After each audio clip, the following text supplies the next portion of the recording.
Let's see. Is Jay? Jay is in Roll20, so I can unethos his characters, but unfortunately, Phenom is not here, so into the ethos with they. Not again. No, not my separation anxiety. Hey, at least this time those two can be lured to just be held up in their room, and Hubert's not gone this time, so Hubert will be around temporarily. I don't like the way you said that. Everything's temporary, Chaos. Nah, I'm eternal, bitch. Like maybe Hubert gets hit by a disintegrate this session. Who knows? Don't As long as he Thanos. stands, as long as he stands behind a wall of force, the force will take it first. It's funny that the two things that can penetrate a wall of force, one is very high level and one is very low level. I find it ironic. A quiz. Do you know what those two spells are? Well, disintegrate is obviously one, because I was lamenting about the fact that I didn't know it when we got trapped by that wall of force trap. But what is the other one?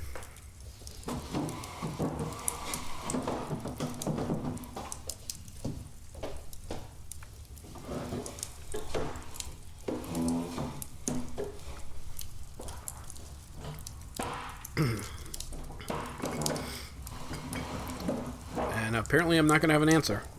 I don't know. What is the other one? Ironically, magic missile. Right. Yeah. You forget about its properties, and then you go, wait, that works? I mean, it's all up to interpretation, because technically, by the spell, it says it is immune to all damage. It can't be dispelled by dispel magic. It doesn't say anything about magic missiles being able to pass through it.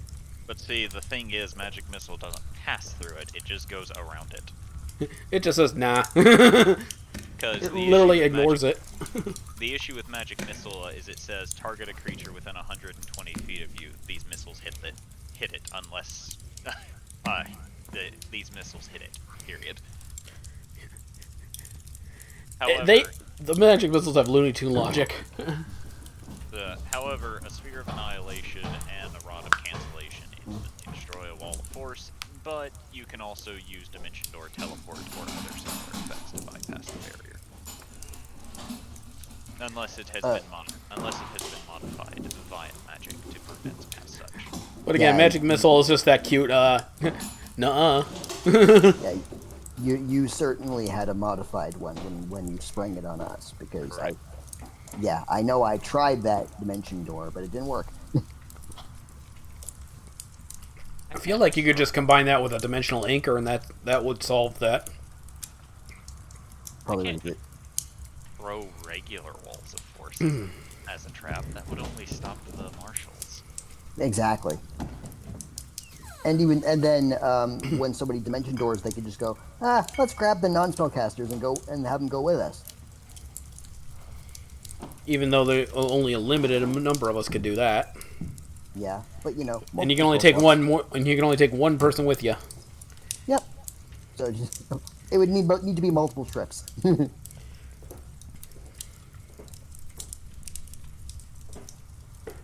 I'm assuming you're waiting on me for the music, but the problem is if I do that, I lose the maps, so I kind of put myself in a corner with this one.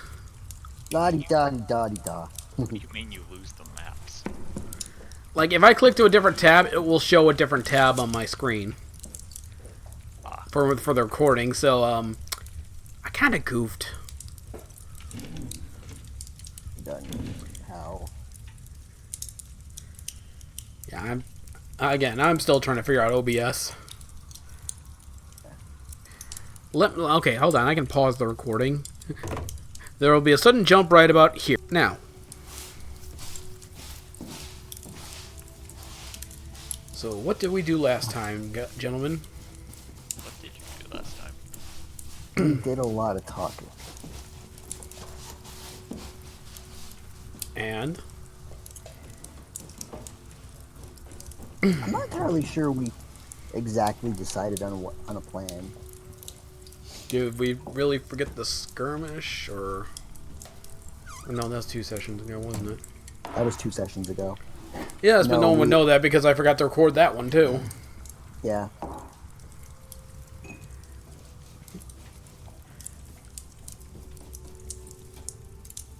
So, yeah. The one who has the plans and the memory for this is not here, unfortunately. So, yeah. No, it was basically just a lot of recounting of what happened with the mass combat that happened between the lizard folk and Rashi and the cult of the Who's a What's It's. Yeah, we got the one we're trying to figure out the next step since Ado's back. Yeah, and now she's gone again. Yep. Yeah, she's resting. I think at this point we just need to pretty much pick a path and go for it, and I say we just go with Elvie's thing. I would prefer that, but if there's a more pressing matter, I would prefer to do that. Besides, we know there is a castle with a corpse with a crown upon it, but we do not know where that is. That is true. Did you guys not go talk to the librarian?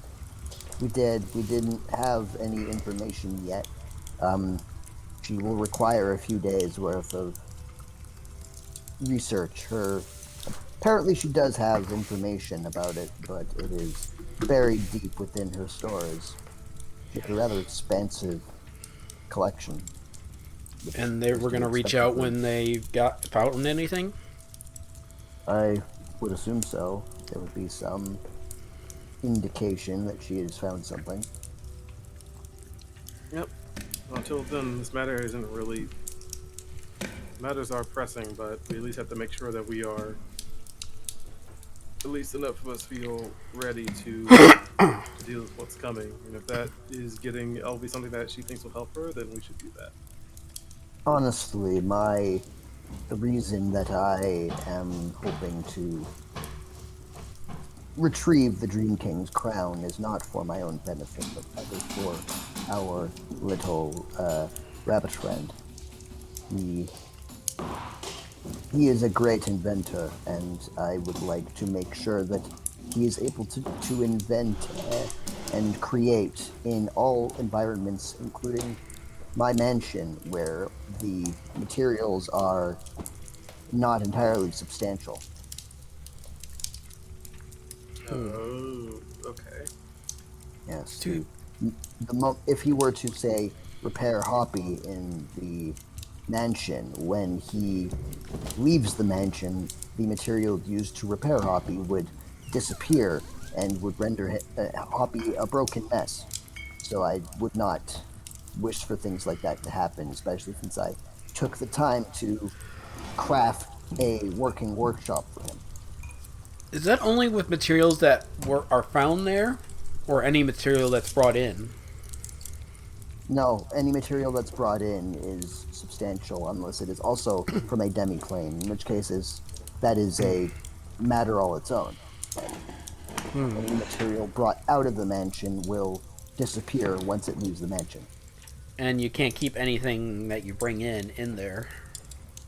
Oh no, you can. Like, if I were to say, bring in a sword from here into the mansion, it would leave with me if I were to leave the mansion. However, if I were to conjure a sword in the mansion and bring it out, that would be an insubstantial thing and would disappear.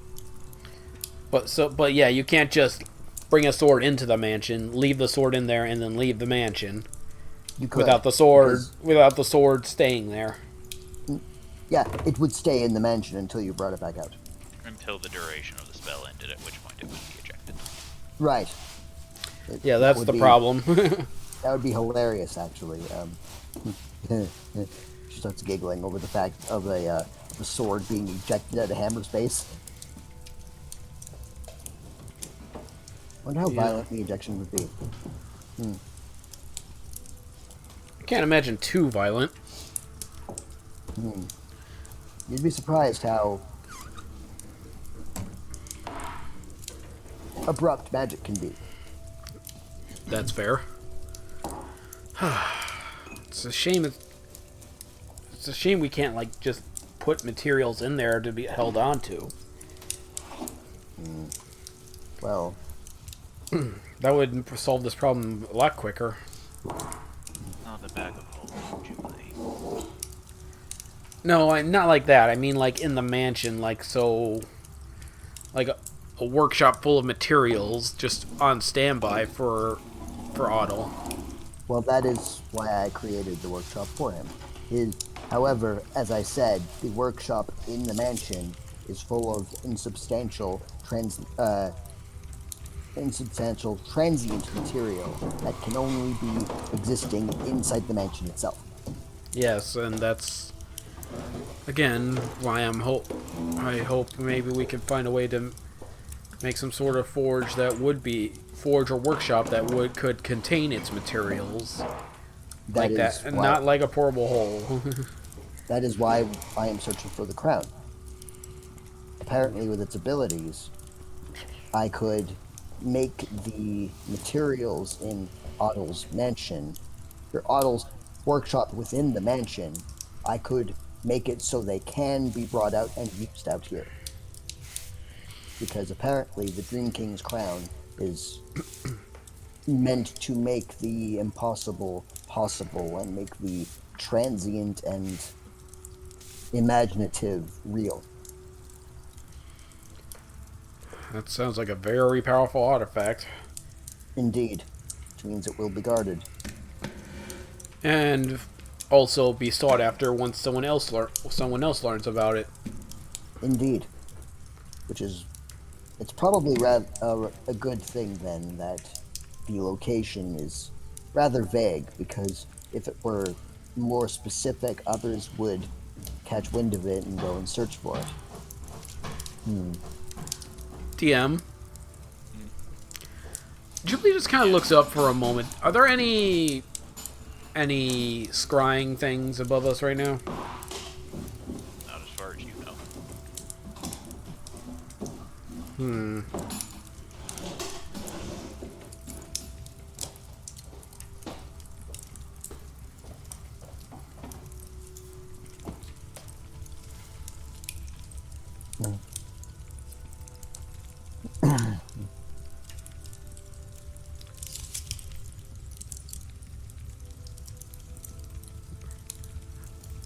Again, I say...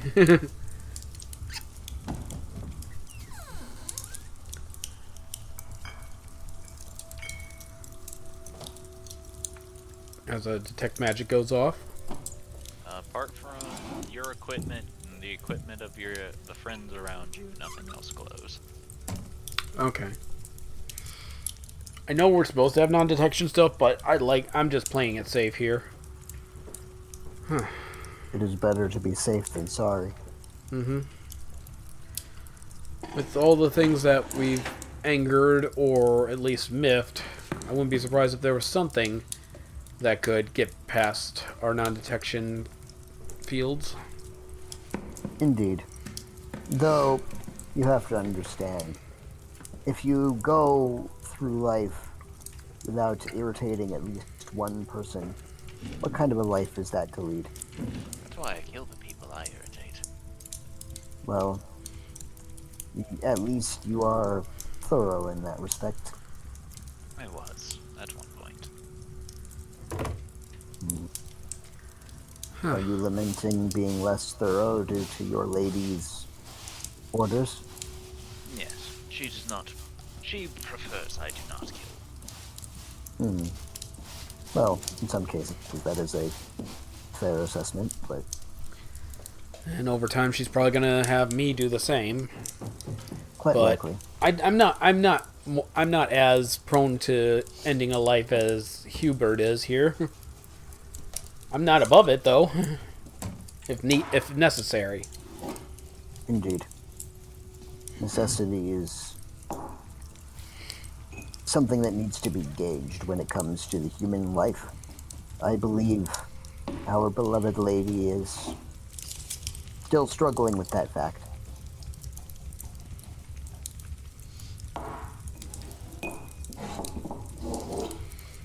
much so. I understand her and appreciate her willingness to follow her creed of passivity, but, well, sometimes those that are irredeemable must be ended as quickly as possible.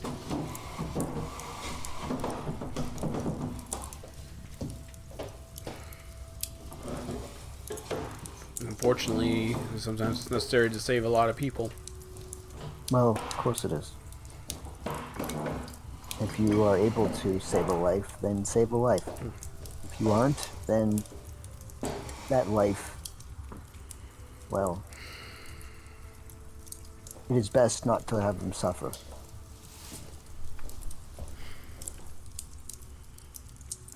Jubilee just kind of looks pensive. And this all stems from her own mother, which I can't imagine that would have been an easy decision for anybody to make. Okay, mostly anybody. Looks to Hubert. He looked back at you. You know I'm right. Sorry. Under most circumstances, I would agree. Though that would imply the existence of a peaceful and loving home life. The more that you are prone to abusive or manipulative parents, then the less likely you are to hold attachment to them.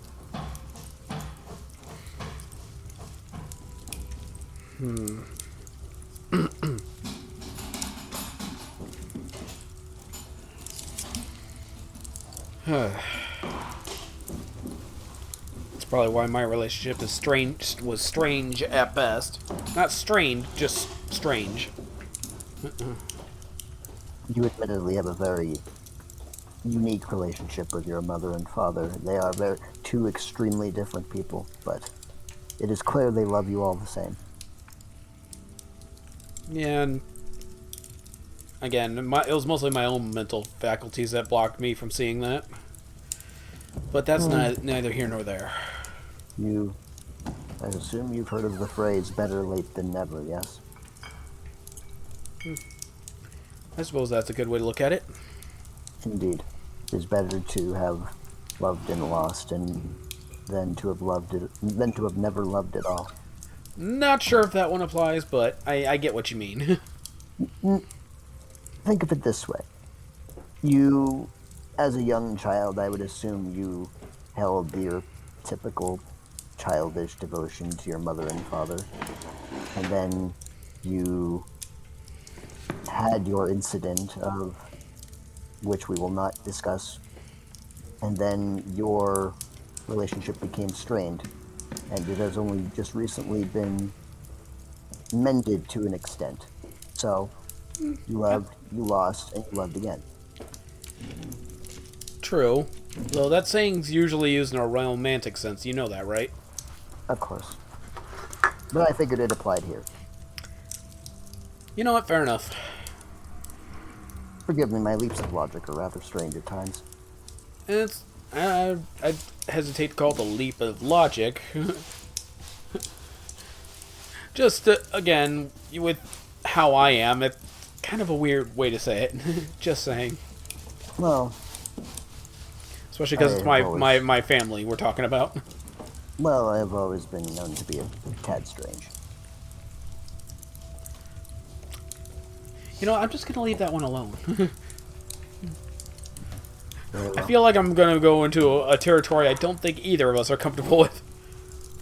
Then it's best not to tread that. Agreed. Let's go see what Otto's doing. Maybe he's got an idea. Perhaps.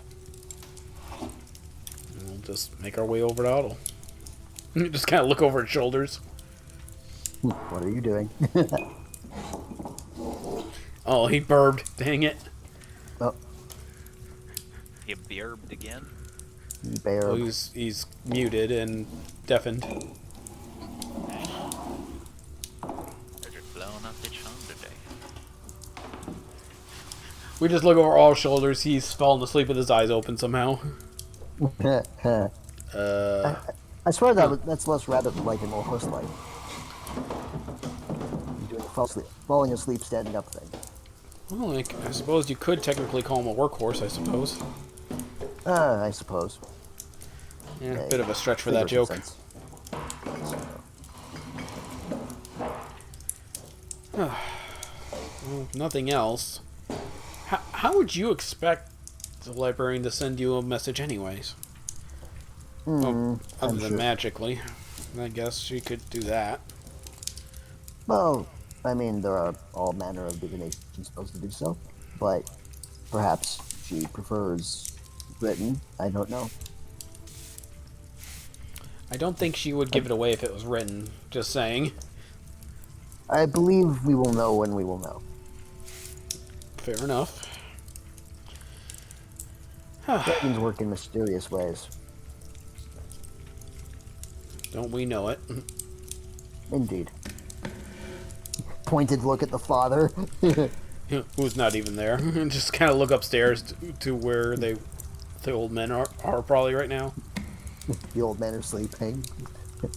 Pointed look to Scalodius' room. Meanwhile, Scalodius, anime bubble through the out of the snout. Mouth gaping wide open.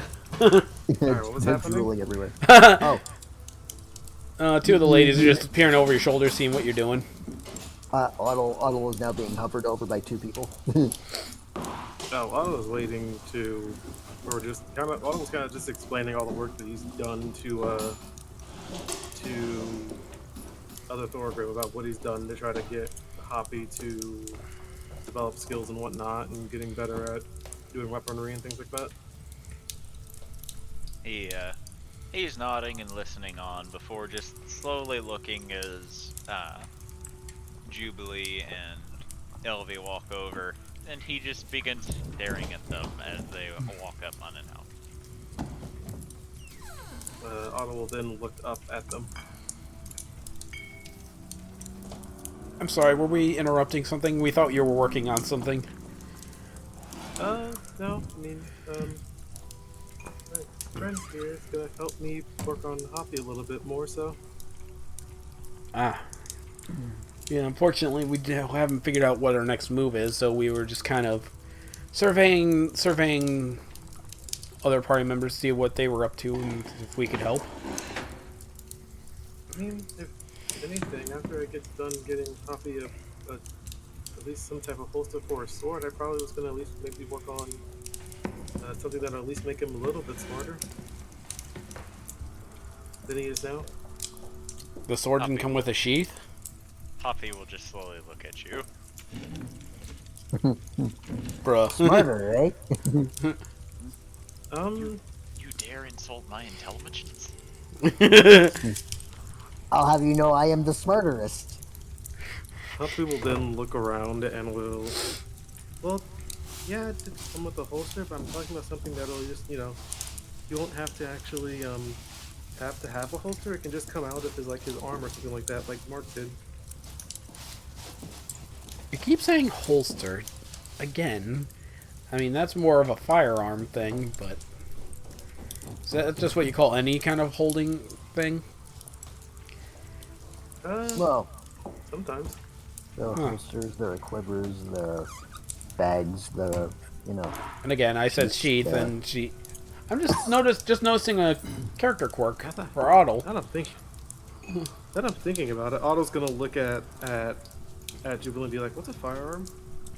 All I don't right. think he's ever, unless his dad has mentioned him before, I don't think he ever knows he's ever heard of a firearm before. Right. It's not a very common type of weapon, but where I'm from, they can be found. This, Hubert says, holding up a gun. Ah, yes. pointing That. it at Otto. Oh, can I see?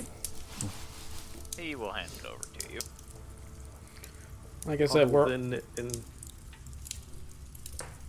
Go ahead. Otto will then inspect the gun and take a look over it. Jubilee will explain again. Like I said, where I'm from, while they're not common, they can be found there, as a lot of people tend to try to find make more advanced weaponry where I'm from. Oh, okay. As you look at Otto, you see that he is staring right down the barrel of the gun. Nope. Ghibli LV, immediately puts a thumb over the end and kind of moved away. You Yeah. really don't want to do that. I don't think does Ellie even know what a firearm is? Because she's from this realm. I at least know which direction where you're supposed to point it to murder someone, and that is the direction. And Yeah. LV will like take Again. the gun and will Nope. very slowly like swap it and point it in the right direction. I already said Jubilee put her thumb over the barrel and pointed it away from his face. That's Yep. the end that will hurt Yep. if you do the wrong thing. The Be a very careful with this. a very small metallic bullet is put inside the chamber of the gun. Is it a pistol? It is a revolver. Ah, okay. So there is a chamber at the back of the gun, and you put small metal bullets within it, and you point the gun, and outside of the barrel, which is this little hole here, you fire the bullet, and it travels at high speeds and acts as a projectile, which is much faster and much more deadly than a simple arrow or a crossbow bolt.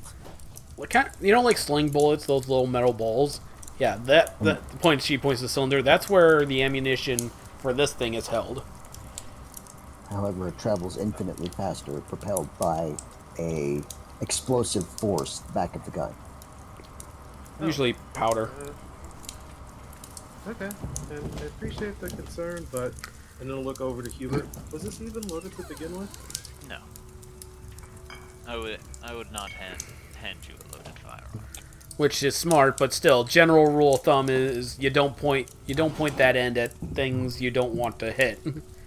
Thank you for expressing positive gun safety.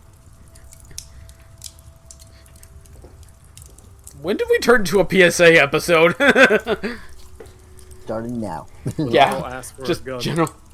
Yeah, general good idea. Do not, even unloaded, do not point at things you don't intend to hurt. It's just general rule of thumb with these things. Huh. Jubilee goes on to explain, like, yeah, even if it doesn't look loaded, sometimes ammo can get stuck in certain parts, and accidents can happen. I wonder LV if I could gets- make something like this. LV gets the Metal Gear Solid exclamation point above her head and looks down at Otto with a very confused look. Did you literally not have a large firearm mounted on a tripod that you had before you had Hobby? That's more like a cannon. It's the same Yeah. concept. Think this is a smaller version of a cannon. Yes, smaller and heavier. A more portable version.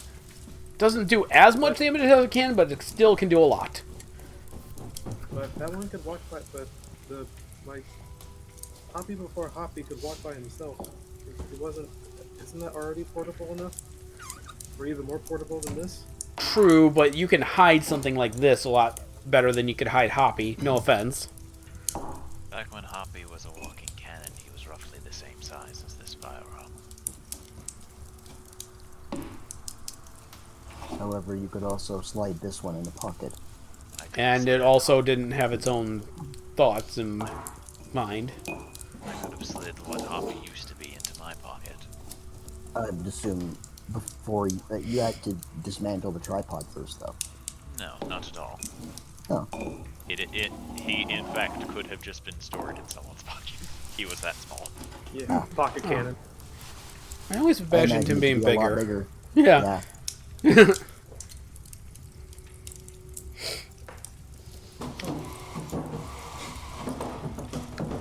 I was then going to try to take note of the materials that were needed to, if we can, try to take note of what materials were used to create this gun.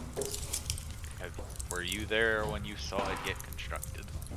No, like he's feeling it from the outside to see if he can figure out what material it was that was used. It feels like metal. Unfortunately, even with your artificer expertise. Touching a gun does not teach you how to build a gun. You would have to dismantle it and figure it out at the beginning. But then look over to Hubert and say, can I borrow this, see if I can make one myself? Sure. Okay, and you're okay if I dismantle it, right? You can put it back together if I do? Hubert will pull out a second gun. I will be fine. Oh, Okay, I don't know where you pulled okay. out that one. This one used to be Mox, he says before putting it away again. I'm sorry, what? What? I thought that thing was gone. No, you're thinking of the dagger. This is a gun. Again, I thought the gun was the thing that kind of went kablooey. No, that was the dagger. Well, it was both a gun and a dagger. Huh. Good to know. I believe Thorgrim called it the dagger. Nope, not touching that one. Agreed.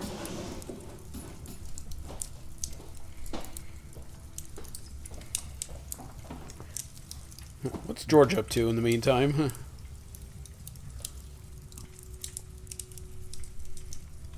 And he's gone again. Something. Every time I try to interact with Jay. I think I need to stop talking to Jay just for his sake. Would this qualify as downtime? Yeah. Easily. Could LB work on Magic Staff of Magicness? With an Arcana, sure. Well, that's what I was planning on doing. So is the Arcana. Arcana power go. Okay. Glad I didn't have disadvantage.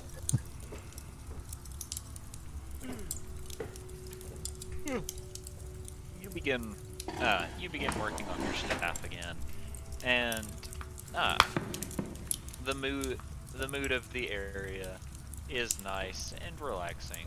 So you're making steady progress on it, as you are simply enjoying being around other people. Mm-hmm. This is my equivalent to a relaxing evening. My stress relief. Sorry, I'm back now. What was Jubilee saying? I was just seeing what George was up to, and that was literally it. George is currently leaning back in his chair. He's looking up at the ceiling, and if you look closely, you can see that his eyes are kind of darting around. It's as if he's trying to formulate a plan in his mind based off of just looking at the ceiling. George, roll a perception check for me.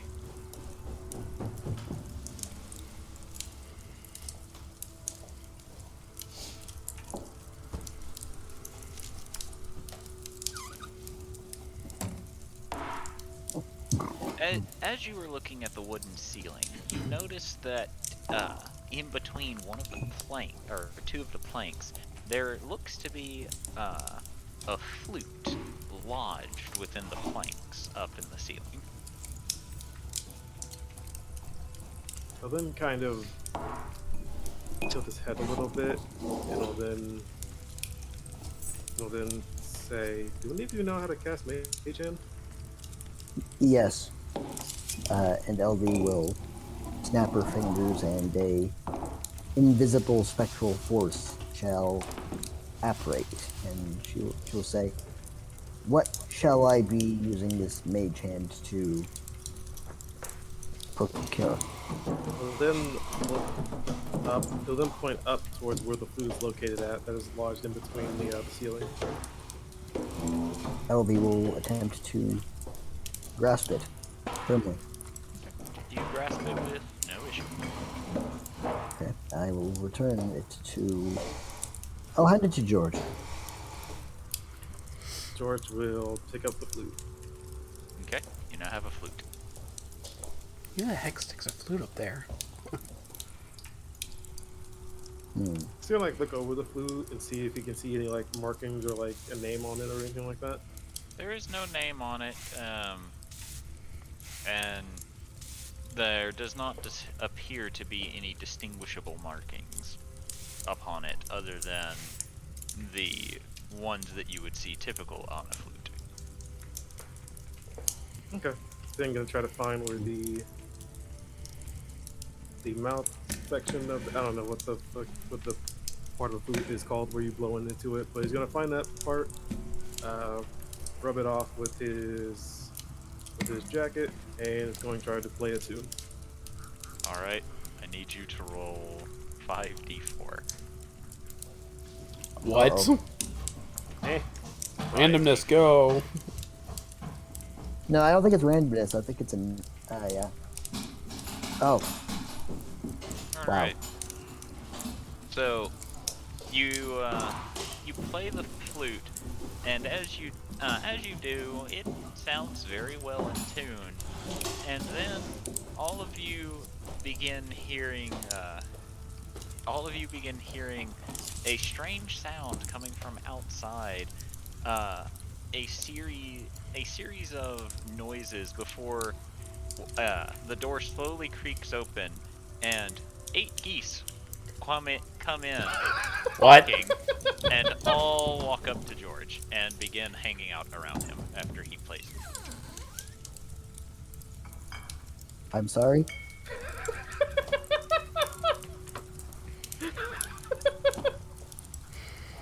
George will look around at the 8 keys and he'll see like, I wish you could see the face I'm making, DM. They will honk to you, George, and look at you curiously, going about their business. Their tails will wag, some will peck at things on the floor. They continue to just hang out around you. George will then look at the flute and will then like kind of wave it around to see if they like follow the flute at all. It is safe to assume that they have come because you played the flute, yes. As they will continue to move about, hanging out around you. One jumps onto the table and begins pecking at your plate. Can someone get me some bread, please? Waiter? He just looks over and slowly sets a loaf of bread on the countertop near him. Take it to no. Deliver it to George. George is then going to take the thing of bread, crack off a small, well, a chunk of it that hopefully will be able to feed all 8 of them, and then he will set it down over in this corner. I don't want to grow the geese. And large geese.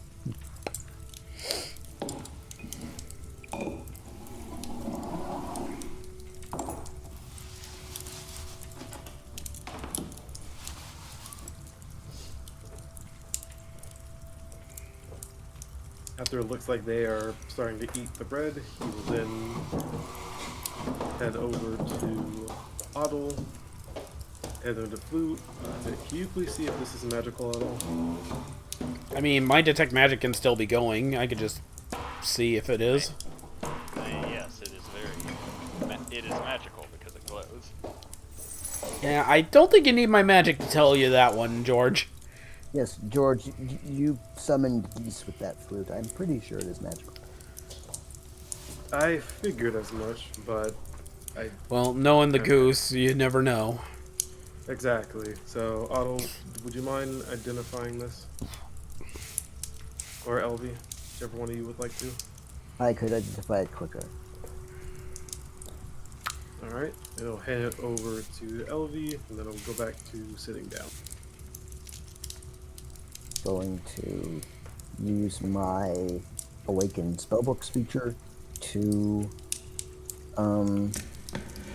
ignore the 10-minute extra time.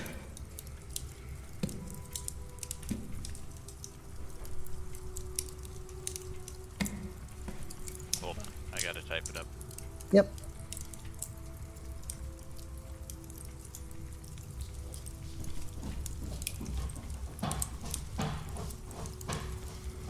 It's good what would happen if I had rolled higher than what I did.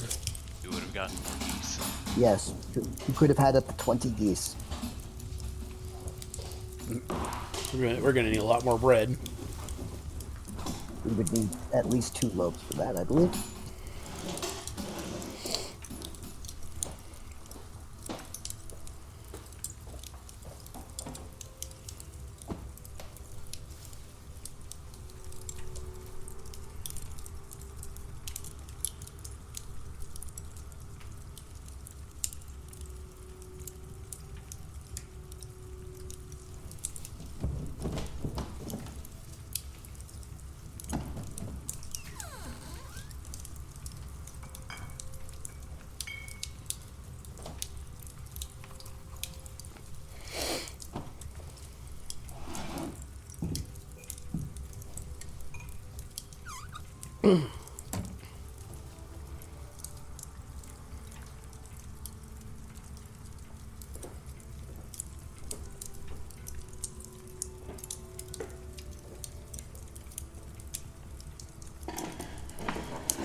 Oh, that's kind of funny.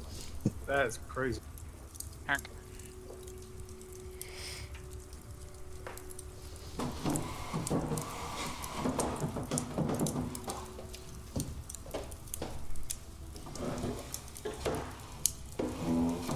There's kind of like an LV and be like, so You have a large amount of goose brains. You could summon more, up to, I would assume, a much larger amount than this, but they can follow your commands, assuming you give them commands that a goose could follow. And about 4 of them working together can help aid you with tasks if they work together in concert. huh. Okay. Essentially, you've summoned a bunch of helper geese, which is hilarious to think about. Ha. Yeah. So then, do we need any help with anything right now? If not, I'll probably just give them a simple command and just leave this Oh. be until we need it for, I guess, an emergency. Well, I doubt they could help me with my magical construction, but perhaps if you need help fetching something or bringing something to someone, they might be able to help. Remember, 4 at a time, so you could only help someone with a total of 4 geese, and once they help someone, they disappear. Huh. Alright. I'm asking if anyone needs help with anything right now.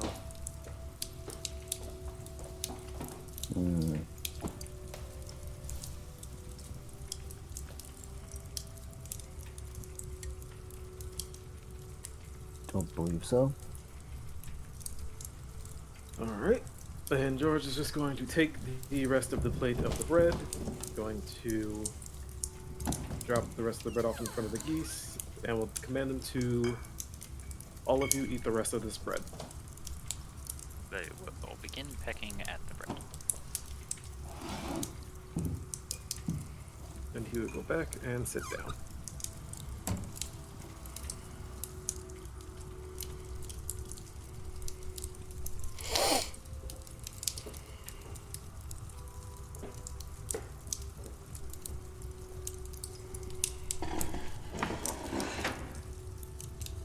You know, I feel like Thorgrim would love this. Are you sure about that? Oh yes, he would find it so amusing. Probably help him get over his trauma of the actual goose. Or make it Having- worse. I mean, hey, having a flute that'll summon geese that'll actually help you.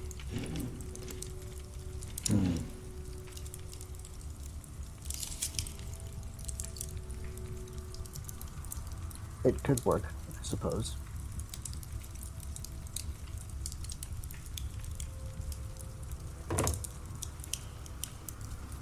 One sec.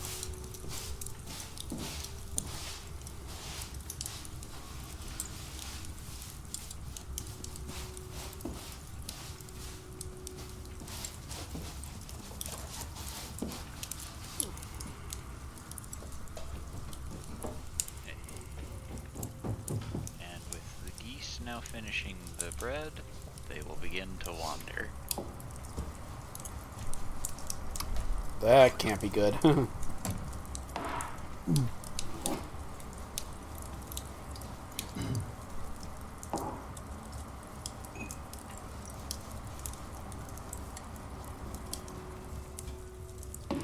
As some will come up to you, Jubilee, and 2 of them will just honk more curiously than others. A third will just wander around, and the 4th one will walk up to your feet and begin pecking at them. Ow. Julie just kind of looks down and... Please don't do that. The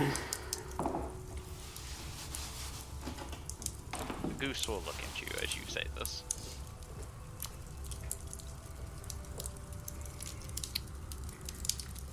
Julie just kind of looks around like, what do I do?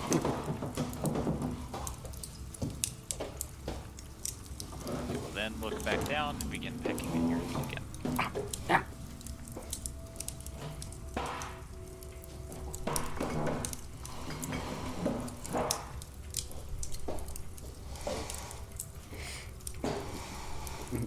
Julie will just kind of kneel down to its level and try to get it to stop by maybe showing it some affection by petting it.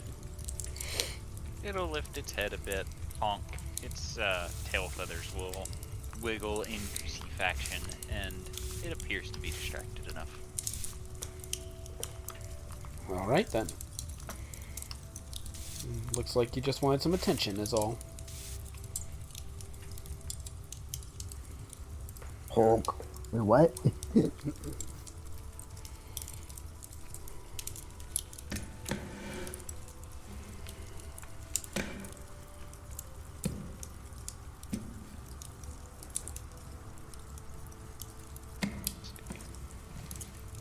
Dovey, you have a couple of geese wandering up to you now. Elvie will crouch down and with 2 hands, both of her hands, will give each of the geese approaching some well-deserved scritches on the chin. As you do, one will accept the scritches, and the other will just peck at your fingers a bit playfully. It makes no difference to me. I will I will indulge them in many affections and scritches and pets.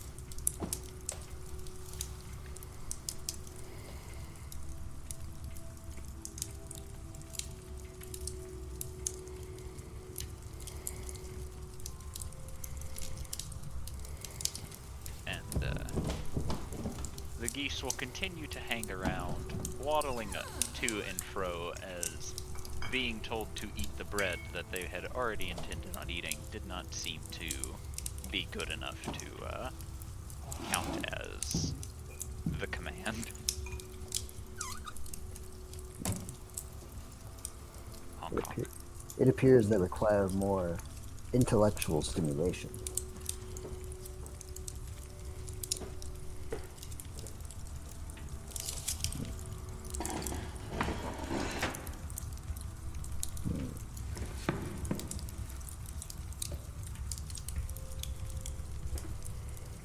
Does anyone have any tasks a goose could theoretically complete? Tell it to honk.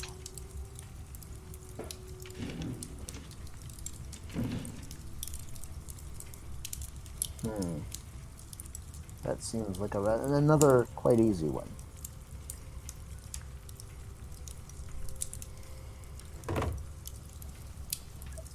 Also, hello. Hello. Go into We can barely understand you, bud. I'm in the line about to go into airport security. You should probably get on the phone then. Yeah. It's fine. I got like 10 minutes, judging by how long the line is. Irrelevant. Imagine there's like a secret TSA agent there, and he just said, "I'm about to go through security." Oh man. Also, I'm attempting to record. We'll see how well it turns out. I'm trying at least. I'll be fine. It's not like it's something high in RAM, so it should be fine. George has found a flute that summons geese.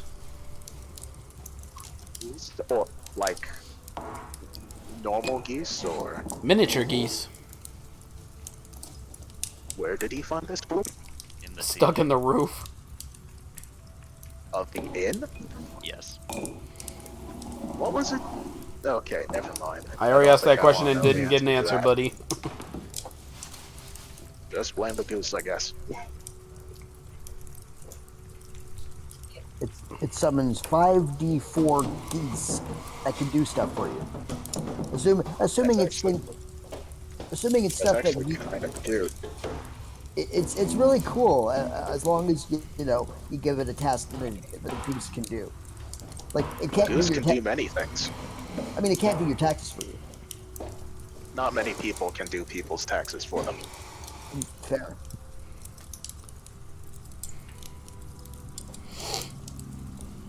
But yes, 20 or so miniature geese is very adorable.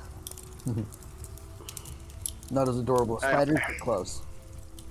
Yes. Anyway, I'm just gonna be listening in, so don't mind me. Okay. If I do disappear, it's either because I said something I shouldn't, or I'm going through security. Yeah, you should probably get off the phone before you go through security, just saying. Probably a good idea. Yes, my dear, I know that's what I'm going to do. You never know with you. What do you mean you never know with me? I've only been in trouble like twice in an airport, and neither of those were my fault. Anyway, I'm gonna mute now. Good idea. Unless something weird gets said over here and they're like, "What did you say?" Fuck you say to me, you little shit. I don't have that soundbite, so I can't play that loudly over his phone. And now it's just me and George. Oh wait, George is on a call. Is George on a call still? Oh no, it's just you and me now, Jay. Yeah. It seems that telling the geese to eat the bread that they were going to eat anyway did not constitute as giving them a command to follow. So they're now just wandering about the inn, pecking at people. Yeah, Jay. I'm sorry, George. I'm sorry. George, I don't think what you said counts as a command. Okay. I say, still petting one to avoid it from pecking my foot. Look down at the geese on the table. It flutters up and wanders side to side on the table before beginning to peck at locks of your hair. Hey. Okay. Jubilee, do. What? Jubilee do fuck. I mean, you're not wrong. I have an idea. If you want to go away, Jubilee, maybe try doing a performance, and I'll have the geese help you with it.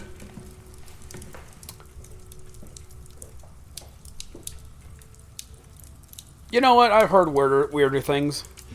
Jubilee will find a nice place to center up and. All right, geese. Time to make a performance. All right. And I'll make a performance check, I guess. Upon saying that, you see that 4 of them will quickly come over to you as you call to them, and they look up at you as if waiting for you to tell them to give them the help, for them to give you the help command. All right. Try to follow my movements. That's a way of saying that, I guess, if that's all right with you. All right. And I'll make a performance check with advantage, I guess. Yep, they will give you the help action. That's them some pretty good performances. So, as Jubilee begins to dance, you all will watch as the geese, surprisingly, will begin walking in a rhythm of her dancing, going in time with the chimes of her outfit, as 2 others will flap their wings to make the ribbons of her outfit flow in the air to add majesty to the performance. And as her dance comes to an end, all 4 of the geese will bow their heads before sprinting towards the door they came in, the inn, and leaving. Huh. Neat.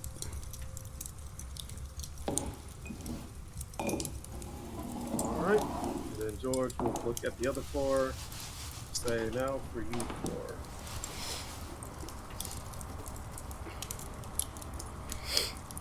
Think to himself for a second. He's gonna say, He's going to then summon up one of his.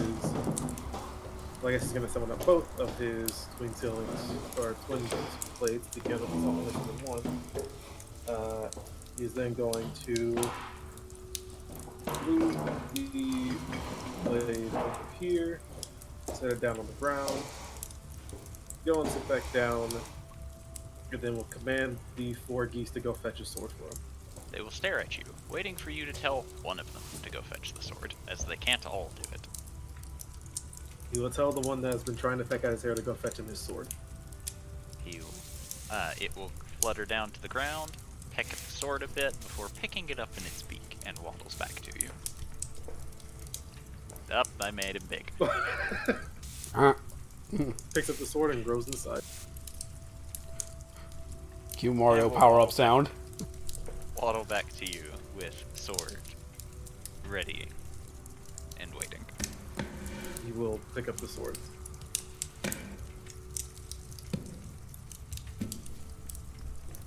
Thank you. The goose will bow its head before waddling to the door and leaving the way that its friends came. Oh, I'm going to do this a few more times, am I? Okay. He will then summon out his heavy crossbow, and then we'll do the same thing of setting it down. And then we'll command another goose to go fetch his heavy crossbow and point at the crossbow. The 3 geese will look at you, look at the crossbow, and then look back at you before honking indignantly. I don't you drop 3 of the things that's item uses that I just about realized I can't say out loud in the position I'm in.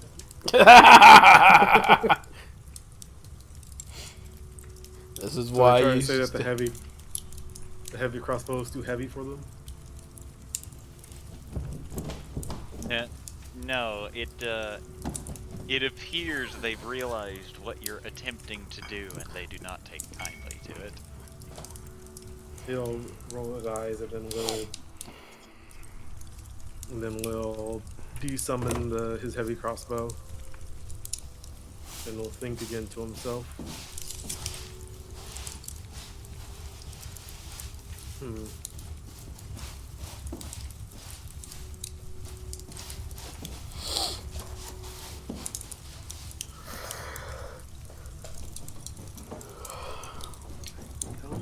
know what else I can get them to do.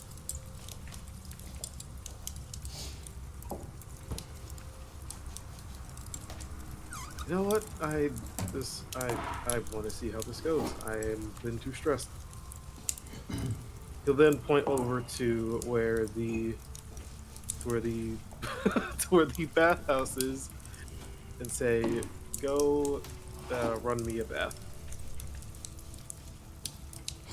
The geese will stare for a minute before one will head up. I almost made him big again. Before heading off and goes into the bath. I didn't realize how bad that could go. I'll be right back. And George is immediately going to head over to the bathhouse to see what the goose is doing. You enter the bathhouse and you see the goose is currently waddling around with a bucket that it flutters up onto the bathtub before tossing the bucket in to spill the water out, hops into the bathtub, flies out with the bucket, and goes to where the water is prepared, and will repeat the process multiple times until such a point as the tub is full. Why couldn't I have figured out recording on the epic session? I have to figure it out for the meme session.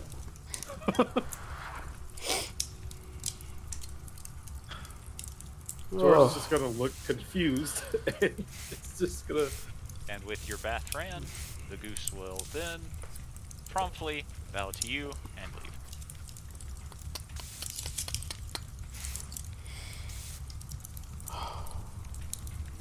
George is then just gonna sit down and look extremely confused and just say, "It actually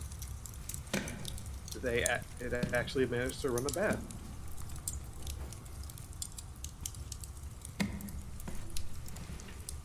Is that not what you asked for, George? I did, but I didn't expect it to actually find a way to do it. Yeah.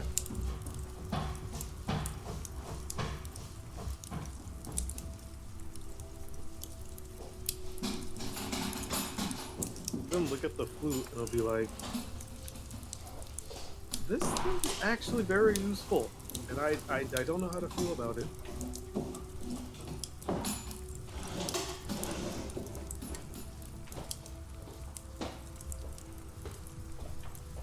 But we'll then look at the other two and we'll think to yourself, was there a mess left with the geese that when they ate the bread? No, they ate all of the crumbs. The only thing there is a plate. Okay. You will then command one of them to take the plate back to the barkeep.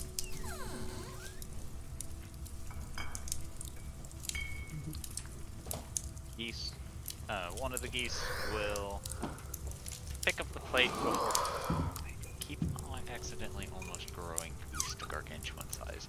Before fluttering up and sets the plate down politely with a wiggling tail. Then, like the others, leaves.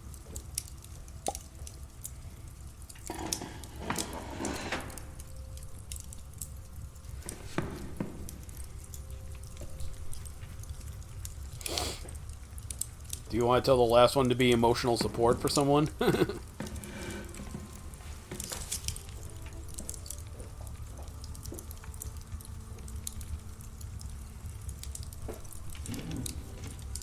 Oh, he is on a call. It's just us now. Well, great. What am I supposed to do? That's a good question. What are you gonna do? Well, I should think of something before the last goose. You know what? I'm gonna give the last goose a command to keep LV company until she doesn't want it anymore. Alright. Just so we can square that one away. Unfortunately, Matt is burped, so we can't continue with that right now. I know, just figured good way to get that out of the way. Guess Jubilee, after seeing that's just... I'm gonna have her go on a walk outside and clear her head. See what's going around the city. Okay.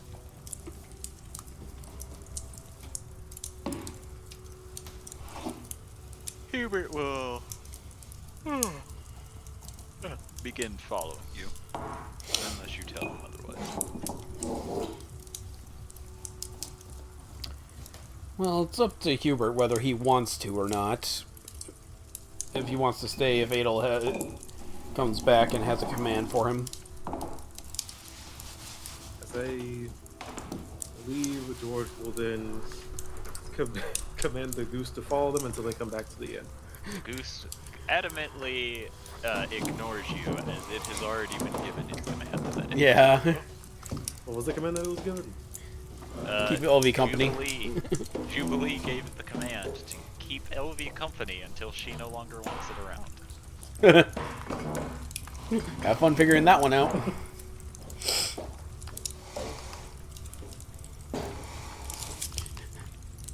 Honestly, I didn't know what else to do because literally everybody else was gone.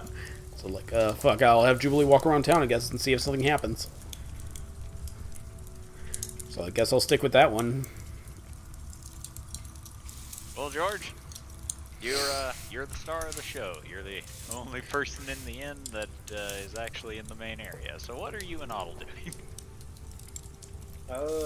Otto at this point is probably working with other Thorgrim to figure out a way to get Otto's arm to be able to bring out the longsword itself. I don't know about Otto's arm, but definitely Hoppy's. Hoppy's arm. I wasn't gonna say, but yeah. Then George is going to look over to Stella, Hugh, and Eddie. I'll say, you mind if I ask you guys a question? Go ahead. Other than having to deal with the puppets here, what would you guys say was your most difficult fight?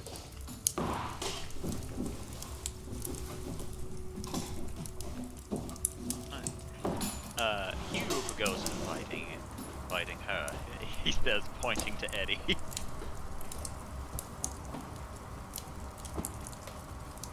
Huh.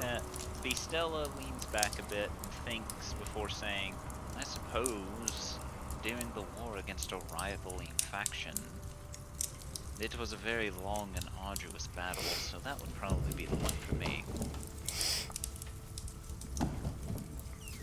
And then Okay. Eddie will sit there and think for a minute before saying, challenging or annoying?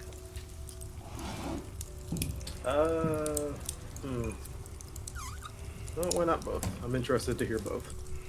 Challenging, I rarely have a challenge to myself.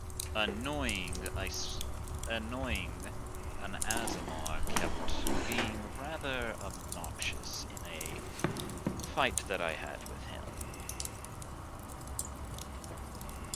with him. In Azamar? As George kind of sits up on his chair. Yes. Thinking about what happened, he'll point to himself and say, he didn't happen to look like me, did he? Not entirely sure. The man wore a mask, so I never got a good look at his face. Huh. I'm guessing he is long gone by now? She just shrugs to this. I didn't kill him, so I don't know. Well, that was going to make my next question a bit more awkward than I suppose it was going to be.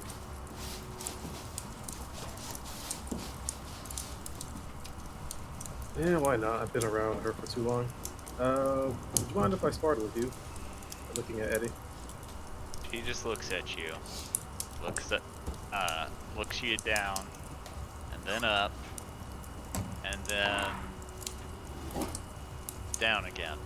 And it seems she's trying to size you up before Unless you eventually. want it to be an actual fight instead of a spar, then in that case it might be a bit more challenging for you. And she just goes, "Are you sure you want to do this?" Are you sure you want the smoke? Sure. At this point I need to at least test myself in some way. He will shrug to this and stand before saying, "Right." I warned you. Alright, I guess we should make our way to the front of the city then. Just for simplicity's sake, we can do the rolls here. Okay. That way I don't have to change the map for it. Yeah.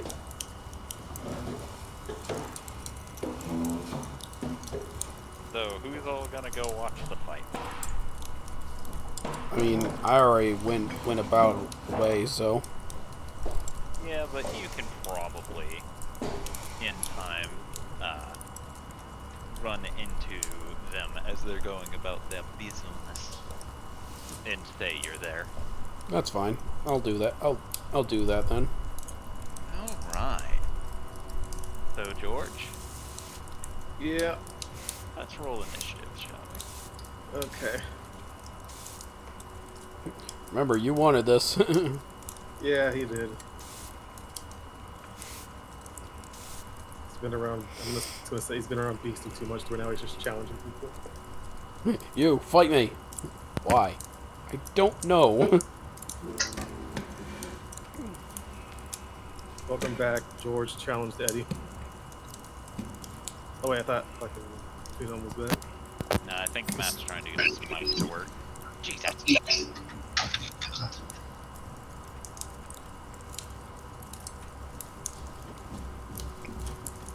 Matt, you good?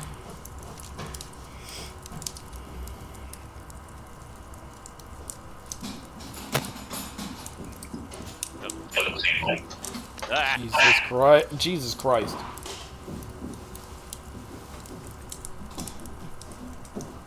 That feedback.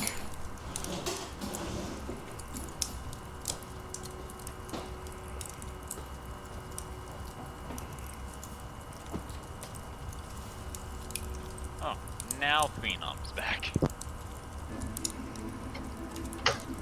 But we still gotta wait for Matt to refix his headset. It just got the What? Hello? Hi, Hello. Matt. Yeah. Fucking. I don't know what's wrong with it today. with what? It's My- Thursday. Fuck your That's headset. why. Yeah, it's crashed on me twice for some reason. LV is going to take, if the goose allows it, will take it into her arms and cradle it like a child, and will carry it outside to watch the festivities. It so funnily that- goes along with the order I gave it. So Festivities? the goose is now going to be your friend until such a point as you dismiss it, as per order by Jubilee. Oh, okay.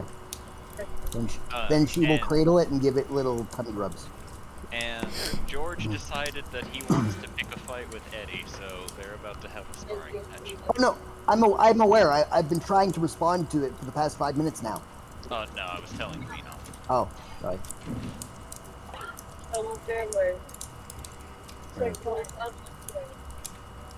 Alright. Sorry, did I make a noise or something? There's many noises. Well, I am in an airport. Yeah, I imagine. Alright. Oh, So, noises. George, are you ready? Yes. Are you sure? Are you Yes. sure about that? Alright, so this is a bit bland music for a fight. You know what, it's fine. So Eddie is going to sprint towards you, George, and with her bonus action is going to rear her great shield back and attempt to slam it into you. Roll a strength saving throw. shit, okay.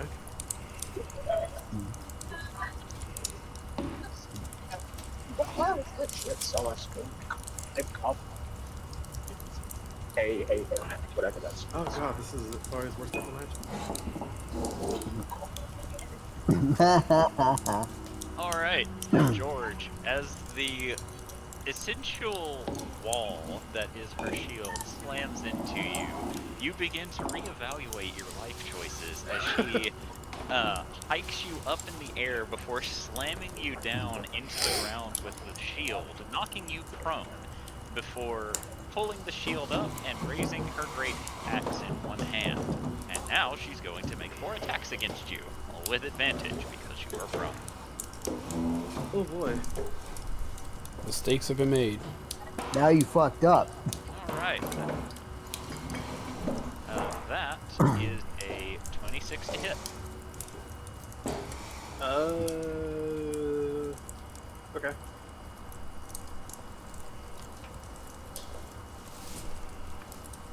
Let's see. How many thousands of damage is it? It is 22 slashing damage right off the bat with the first attack. Okay.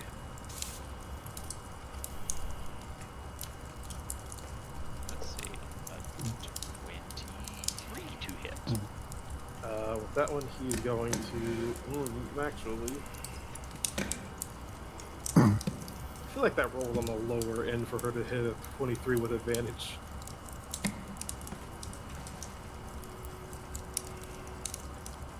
So what you gonna do, bud? He's gonna tomb. Okay, you're gonna tomb. Tomb of, oh god, help. Alright, so the tomb will encircle you as the axe slams into the tomb, dealing 15 slashing damage, as she will look to the tomb very quietly, looking it over before pulling the blade out, rearing it back again, and swinging down once more. A 25 to hit. For 13 points of slashing damage. Yep. That's another hit. For 14 points of slashing damage. Then she's going to action surge. Just for funsies. Oh, boy. Yay. I gave her a punching bag. She really needs to prove that point now. Alright. This time she crit you. Cool. Let's Alright. 34 slashing damage. Okay. As for the first time ever, you are watching as your opponent is beginning to break through your Tomb of Leviticus. Slowly but surely, 17 slashing damage. That's new. Alright. 15 slashing damage. As long as if it doesn't breach 130, actually it's my level, so 100 and... Are we 15th level or 14th level? Main. It depends on who you ask. Let's see. 32 slashing damage for the final attack. So yeah. Unless that didn't breach 130, he is fine. Or 140. Were you keeping track of how much damage was dealt? Yes. This round, it was very close. It was... I gotta go back and count again.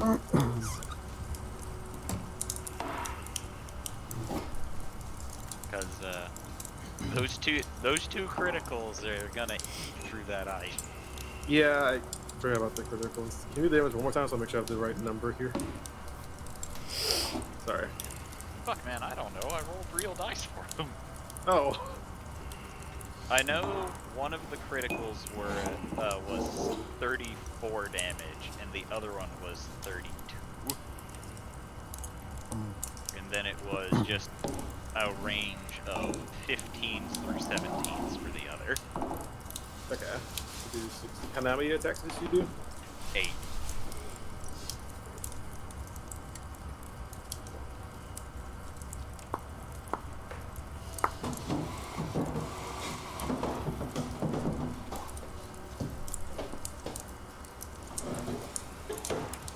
Okay, so yeah, she barely cracked. She pretty much cracked it with the last attack.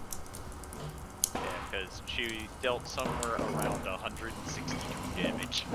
Yeah, so at some point she did crack through the tomb.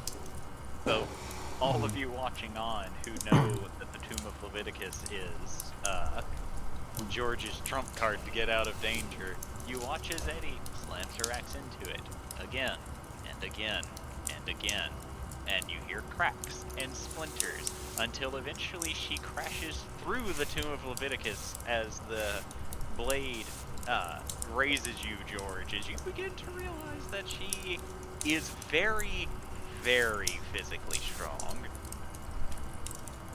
Yeah. Yeah, seeing that now. Now it's your turn. George, being taken aback by the sheer strength, is going to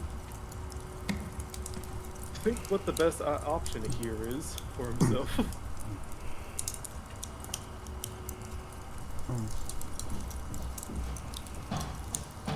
Then he's just going to shrug and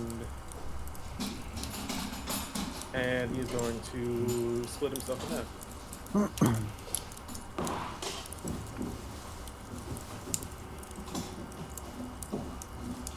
Each one's gonna have to do an HP, and perfect timing, I get a fucking call. I'll be right back in a few minutes. Alright.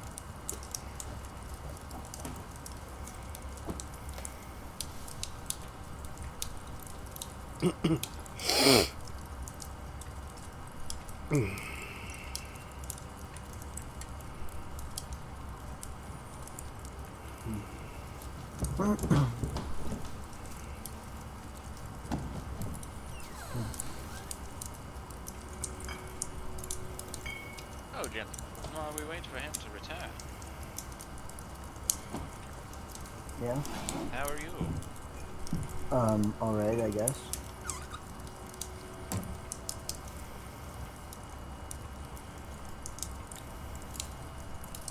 Somewhat tired, but alright. Hi. And you? I'm okay, I suppose. That's good.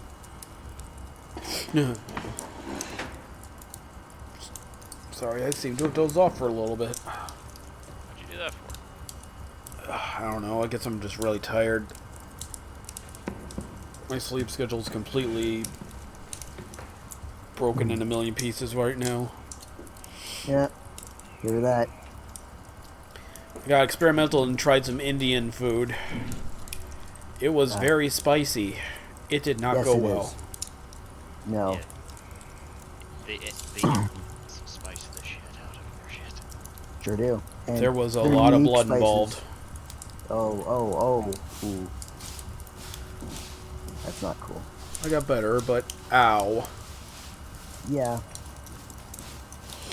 Needless to say, that night I didn't manage to get to bed till 5 in the morning because of that. Unfortunate.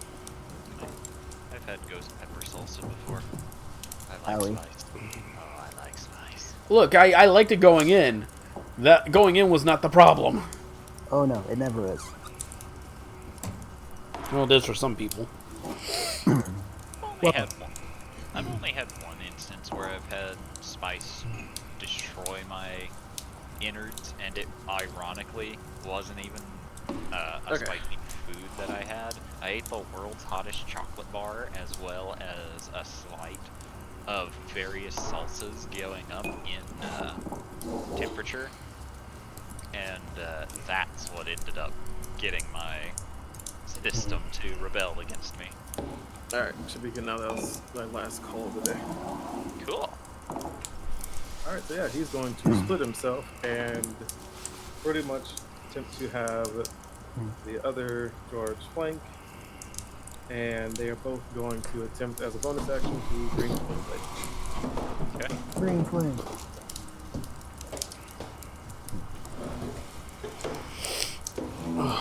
First roll, and the attack adds 2 onto it, right? The flanking? Yes.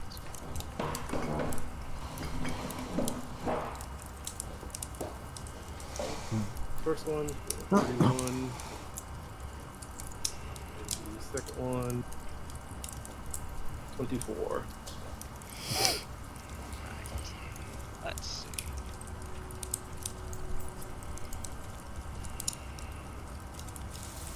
So your 31 hits. The 24 doesn't hit. No, Oh god. no, it does not. But the one that did hit, he's going to try to pump everything he can into this one, as he's going to... Actually, would... Can she be knocked prone? You don't know. I don't have to answer that question until you attempt to do so. Okay. So with the first attack that hit, he's going to attempt to Eldritch Smite and Divine Smite. Okay.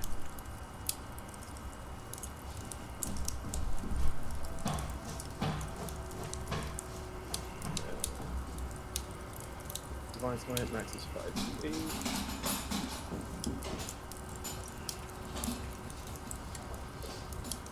That damage. The Radiant Smite damage.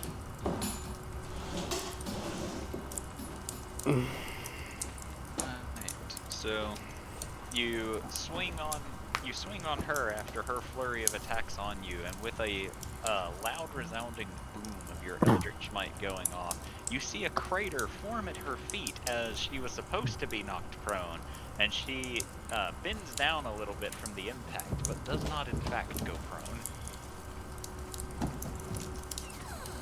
Then, as your copy swings at her, and she raises her great shield, blocking the attack, and she looks up with glowering eyes before rearing the great axe backwards and swings at you for missing her. Oh boy, okay. Womp womp. And with a 23 to hit,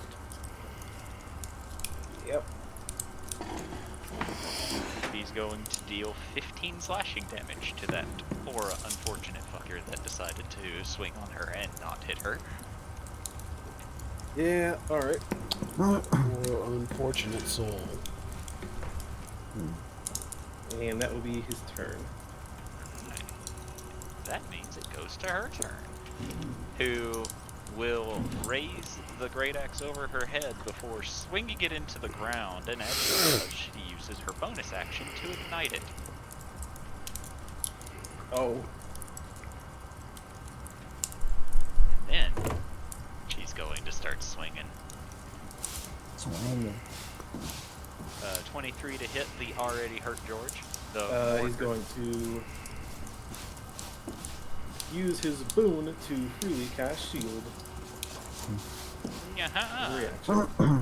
Uh-huh. Ha ha! 23 no longer hits.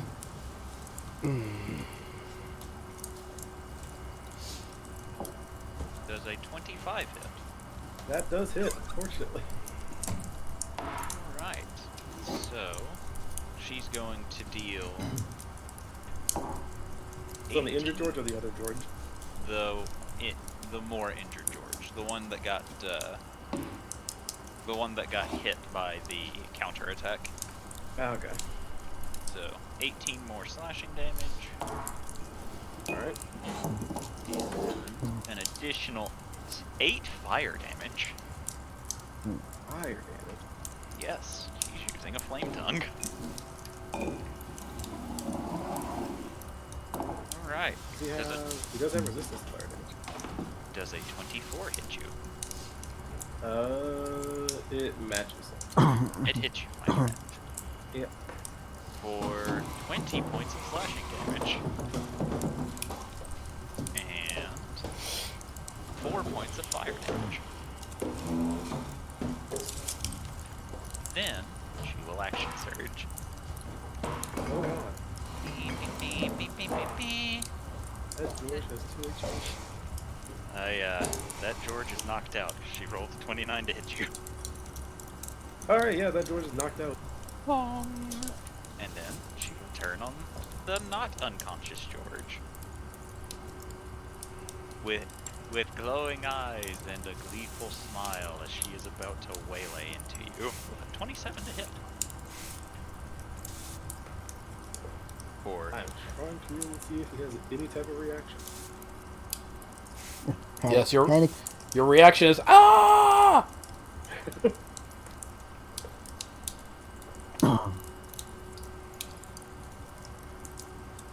you can cast shield. It won't make the attack miss in this instance, but you can cast it.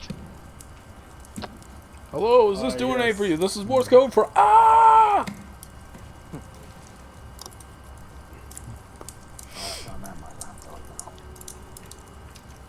Nice. So, He is going to.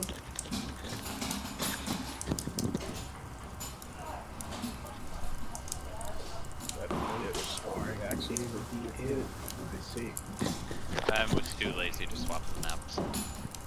Oh, so they're not sparring at the end. No. No, outside it. Which that in itself might have problems. Should I do this now or should I? No, I was just gonna take it. Alright, so 20 slashing damage and 9 fire damage. You said 9? Yes, 9. Then, Alright. with her last attack, she will hold the axe up high. It glints with a gleam to it as it glows red as she swings, and will expend a number of charges from it to ensure that this attack is a critical. Nani. Crazy. Huh. Trying to think that I should have split before using the fucking tomb, but I would have gotten one shot. So, how much HP do you have? He has 30 HP left. You're unconscious now. Because the damage of slashing is 30, and you automatically take 12 off of the crit with the flame tongue. So, even with resistance, that's 36 damage. I think if there was anything.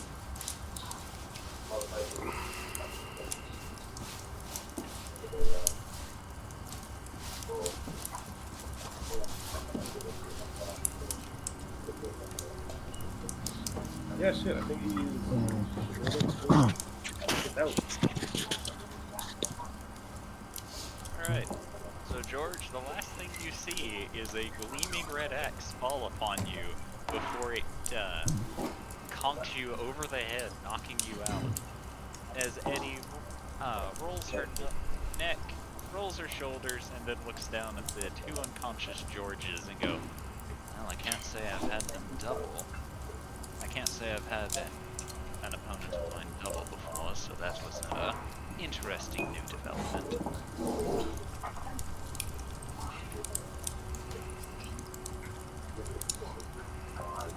George is unconscious, he cannot respond.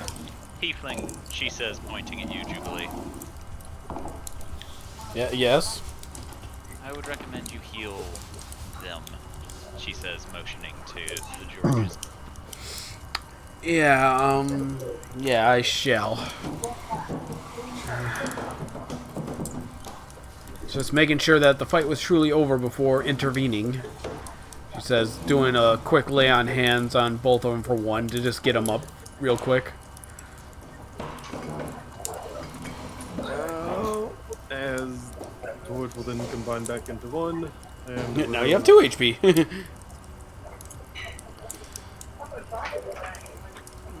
He'll then say, Jesus Christ. I'm not familiar with that terminology. Sorry, it's something I just picked up from the locals. But, jeez, I think you were actually the first person who's ever burst through my tomb like that. Yes, you made yourself an even less. You made yourself an even easier target to hit. I could not resist breaking it. Jubilee's just standing there like, okay, you've got to be doing that phrasing on purpose. She just looks at you and gives you a very deadpan look. Nope, forgot who I was talking to for a moment.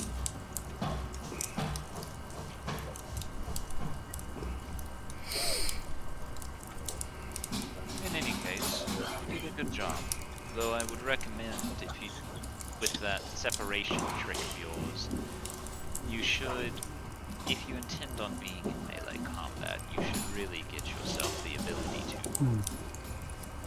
stay in melee. Yeah, I suppose that's fair. I could have used a different spell, but I don't think it would have been much help. Nonetheless, it was enjoyable.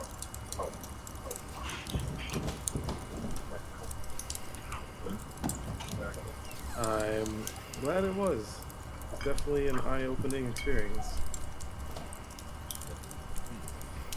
Yes, I do apologize, but when it comes to melee-oriented fighting, I am hard to match. Yeah, that's fine. I'm more of a. I get as long as if I'm able to stay on my feet, I become stronger as the longer a fight goes on. So. See, you need time to prep, to make preparations.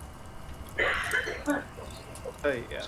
Normally I'm able to do some in short bursts, for example with the one attack I hit you with, but most of the time if I really want to consistently lay it on, I need time. I see.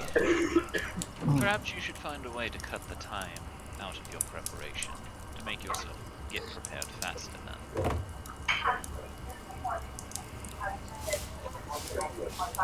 Yeah, I suppose I could try working on that.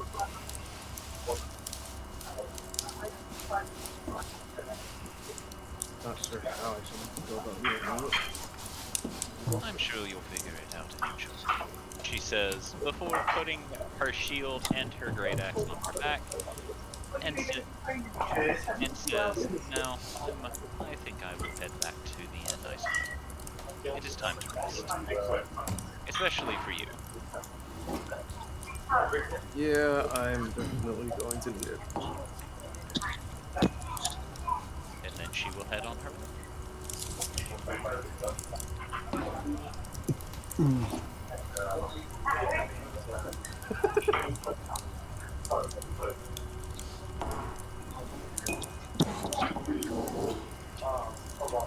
Is anyone looking at George right now? I mean, I would assume everyone is, but yes, Hubert is watching you very closely.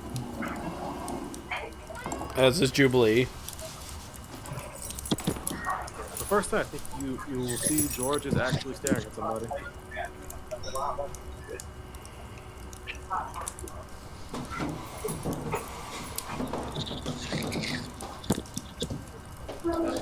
Is there something on her back?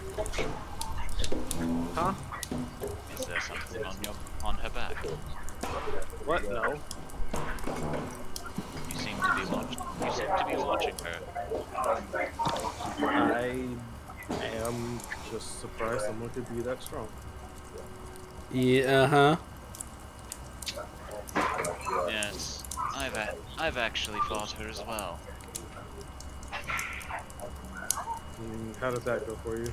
She decimated me about as quickly as she decimated you. Is this Hugh or Hubert talking? This is Hubert, Okay. the one that you have seen fight countless things and be able to stand toe to toe, and he just admitted that Eddie whipped his ass. Yeah, I guess I shouldn't be surprised I wasn't able to last as long either. To be fair, I was not able to protect myself in the ice like you were, so if that's any consolation, you did technically last longer than myself, if for no other reason than you can hide. I could not. And no, I am not mocking you. It is a legitimate strategy, one that I was not able to do because I cannot do the ice trick that you can do. Yeah. I guess that's true. I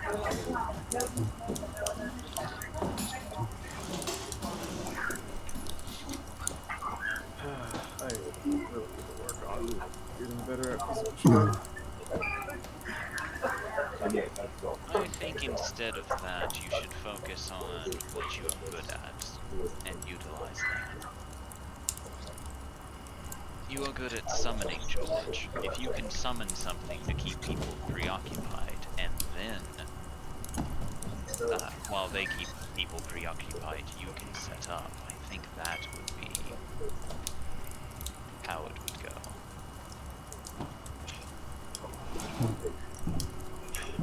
He'll then think to himself, is it time to start summoning monkeys out again?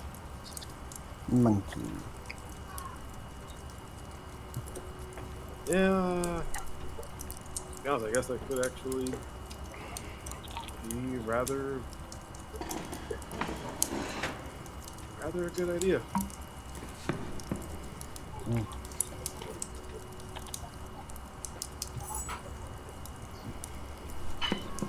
Well, guess I really need to get back to training with my mom so I can keep working on this stuff she's helping me with. Sounds like a wonderful idea.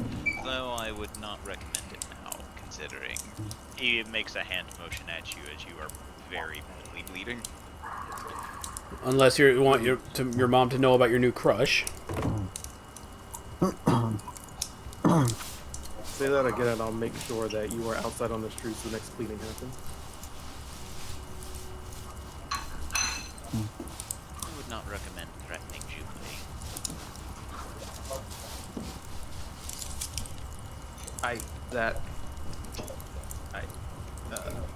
Here, Cock's pistol. Hubert will then offer his hand to help you up, George, and says she was only being playful. There's no reason to lash out after all. Yeah, I'm sorry if I poked you a little too hard there, George. And he is being legitimate. He doesn't seem to be having a terrible. He's not holding anything against you, essentially. Come on. Let's get somewhere that you can actually watch, shall we? Yeah, he'll take Hubert's hand to help him up, and then we'll. For the record, I do not have a crush. Uh-huh.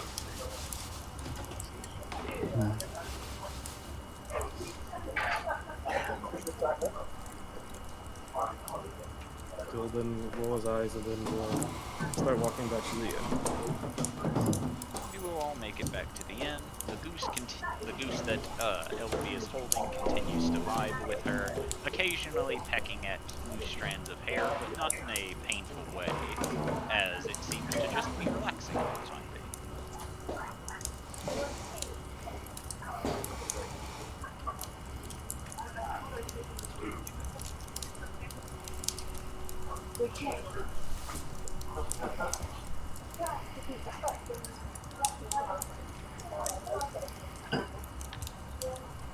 George will then, as he gets back to the inn, is going to use his healing hands to heal himself with a little bit more HP. He said, I'm going to go take probably what is now a cold bath.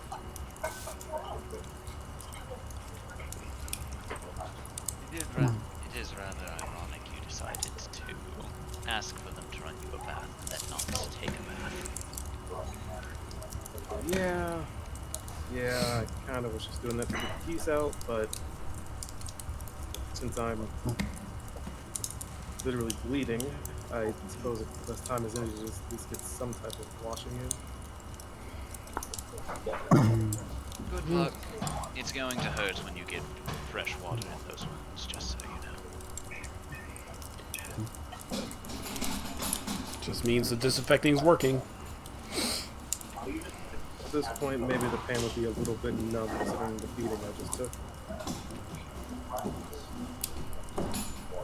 He's going to head and go take a bath. The water is in fact cold. Yeah, he does not care. He is just going to get into the bath.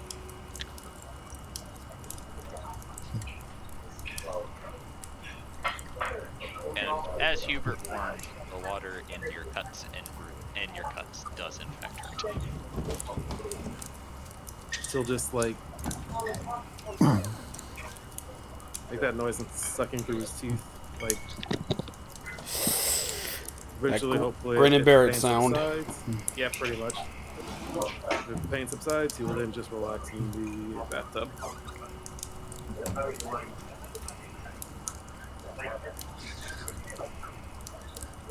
What of the others in the group? Elvie and Jubilee. Well, after seeing that, I just kind of came back in and watched George kind of limp his way to the washing area. Elvie will return to her seat and still cradling the goose and act as if, nothing happened.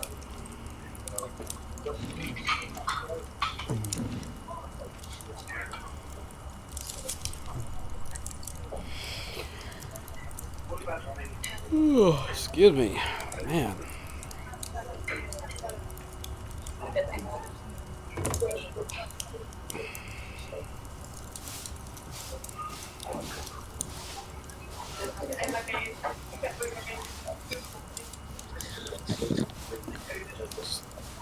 Join LV here. Huh, well, I think George found a new interest. It seems so. As much as I'm teasing him about, though, I am still kind of wondering if he is actually developing a crush for real. I believe he is. Or at least is developing a intense respect for the more physically oriented Adel Sardé. Or maybe he just has a thing for strong women.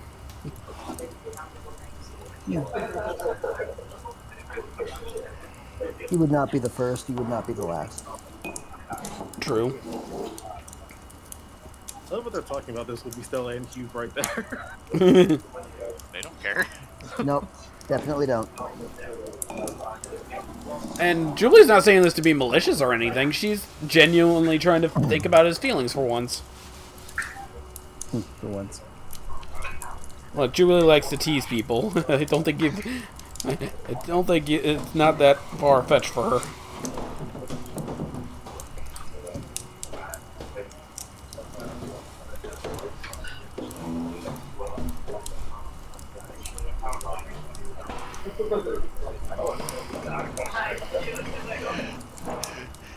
You okay? What's so funny? No, I cannot repeat this. Please do, or at least. Ow, Jesus Christ, dude. No. What did I do? You're loud. Sorry, I have to raise the mic to my mouth so I'm audible. That's better. I legitimately cannot. I will not. It's that bad?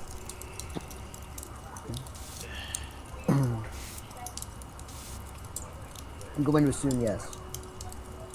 It depends on. Let's just put it this way. It depends on your sense of humor. I find it funny, others might find it gross or not. Ah, got it. I'm a wild card, so it could be either way for me. Yeah, it really depends. So, rather than risking it and repeating it, I'm just not going to repeat it at all. Type it in the Discord. And no, maybe later. Okay. It is rather interesting to see George act the way that he did. It appears we finally found his type.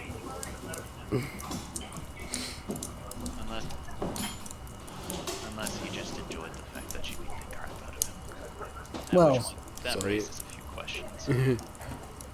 Either way, it does raise some questions and neat little quirks about our angelic friend. Man really does this whole group has some sort of parental issue one way or another, don't we? No. Hmm. I would say my issue is more with my whole kind, but Otto will then pipe up and be like, I don't have a parental issue. I love my dad. Just that scene from Metalocalypse right here. You know what I'm talking about, right? Cue montage of Joel working in the garden with his dad, tinkering on experiments, fishing. Your dad's fucking awesome. Love that guy. It is okay. I'm sorry. I'm going on a tangent. It is so strange that the lead singer of that group is the most level-headed person in that show. oh yeah, He's not the brightest, but he's the most level-headed of the group. So that's interesting to me.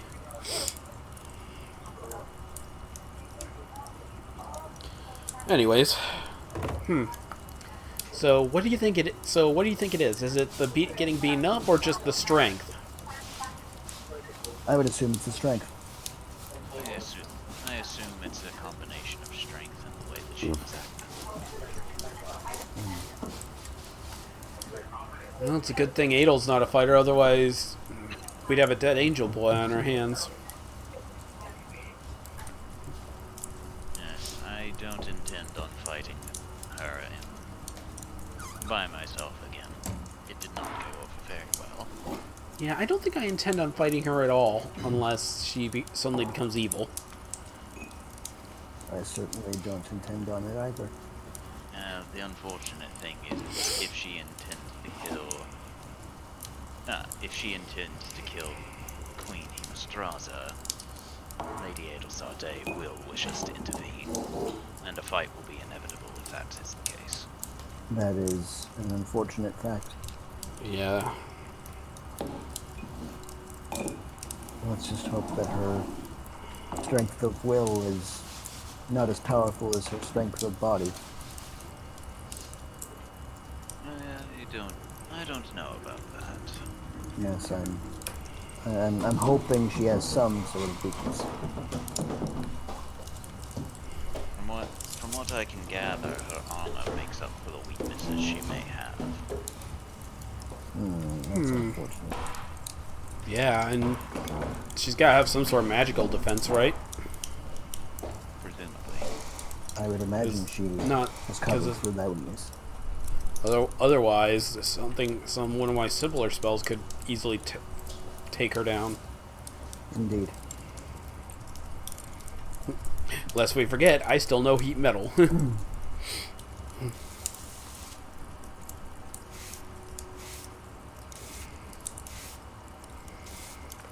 I have any number of mental effects that can render someone unconscious or unable to act. I don't know, that lady's willpower is scary. Very much so. So I doubt it, even if she didn't have the usual magic defenses, that... I don't know, something like that doesn't seem like it may do anything.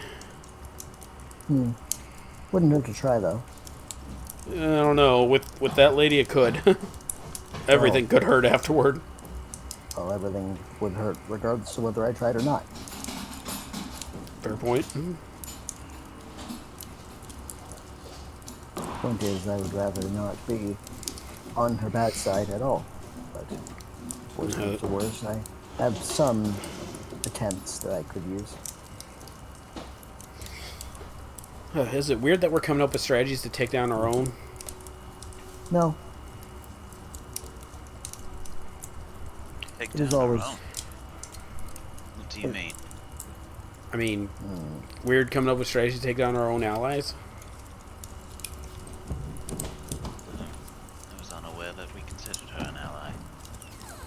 Hubert. What? She's not a member of our party, but she is an ally. I do have a question, actually, Hubert. Yes. What exactly is your qualifications for an alliance or an ally? What would you consider an ally? He just thinks for a while and eventually says, I'm not sure I have one, if I'm going to be honest with you. That's a fair point. I was just curious to see what your stance on a drawing point between ally and enemy, or your insight is most intriguing to me. Ally is anyone that Lady Adelsarde is in good standing with and says is the ally, or on the very rare occasions that I've decided. A very select few.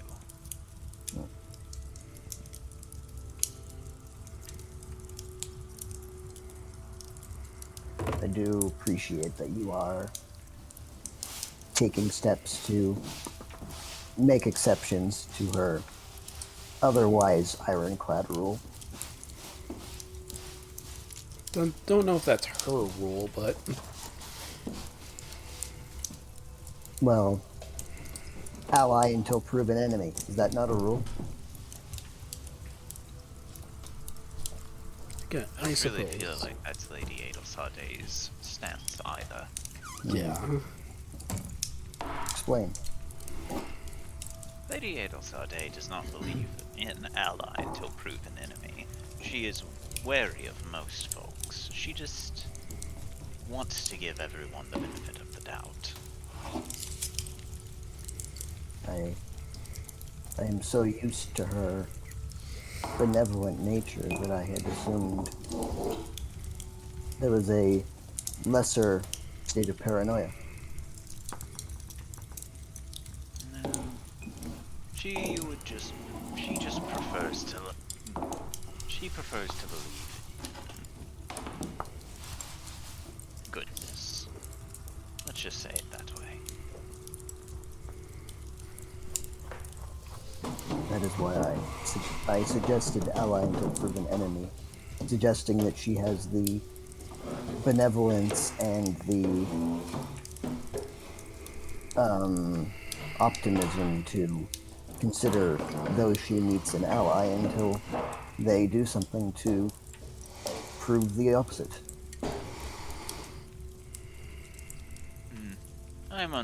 I am uncertain fully on that situation, I suppose. Perhaps I do not know you as well as I thought I did. All of you, I mean.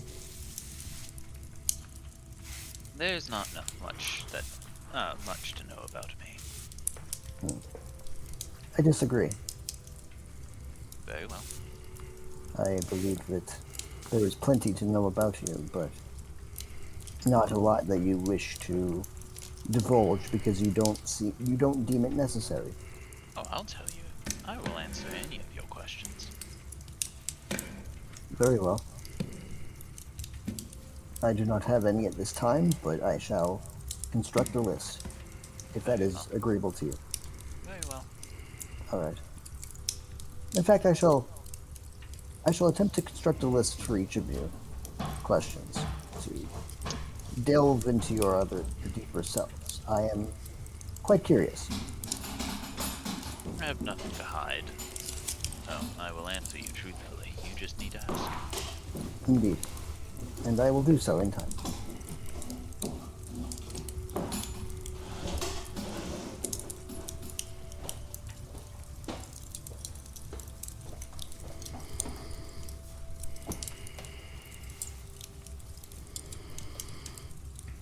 Our other friend's been burbified.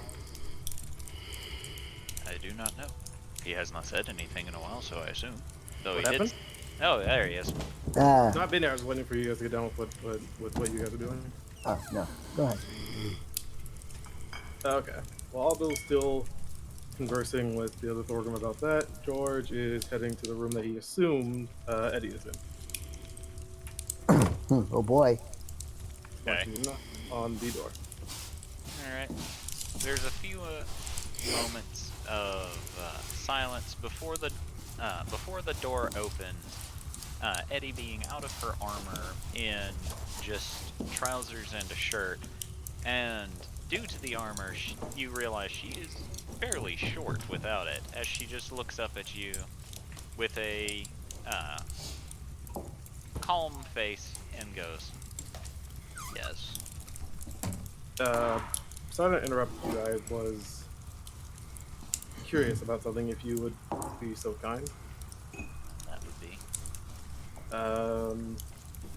I was wanting to hear more stories about your battles and how you led your group through, difficulties. I think you need to be more specific. Well, through battles that they probably themselves deemed that they could not win. Like how you guided them, whether it was through strategy, talking to them, or just telling them to man the fuck up and just do it, I guess.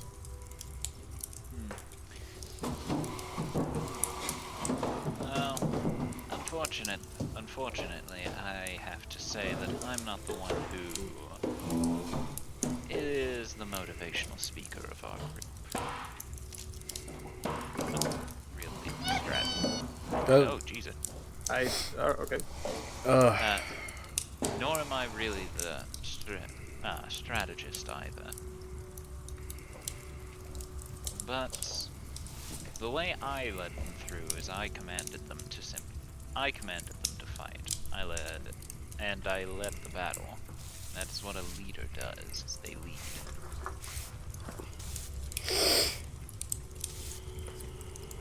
I like to take the front lines to draw the attention away from them, to the best of my ability.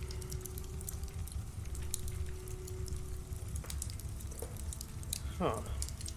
Okay.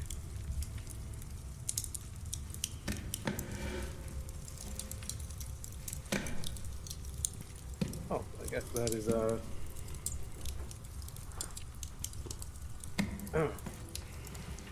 Well, good to hear that you do a lot to help them at least. They work under me. It would not be right or fair to them if I refused to do what I can do. Yeah, I suppose that's fair.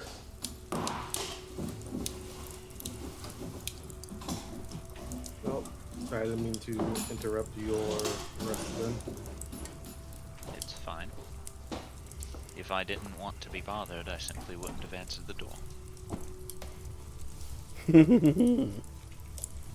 So, you wanted to be bothered?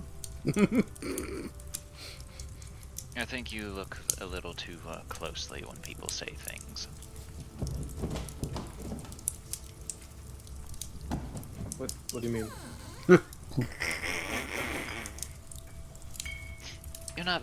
You're a little oblivious, aren't you? Most of my mindset is going into trying to help us not die. So, short answer, yes. Tell me what in this inn is going to attempt to kill you.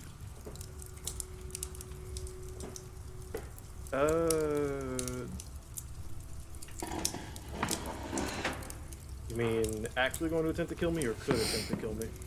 Right now, what in this inn is going to try to kill you?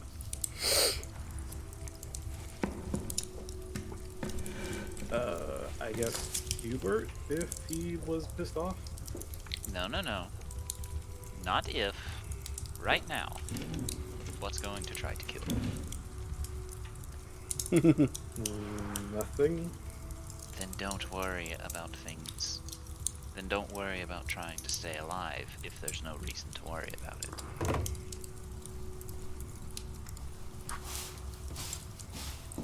Yeah, but it does feel like anytime we try not to worry about dying, something always goes wrong. Just reaches up and clasps her hand over your mouth, staring at you, and you wait Shut up. a few seconds for her to make sure she has your attention before saying, "If there is nothing trying to kill you, do not worry about trying to stay alive.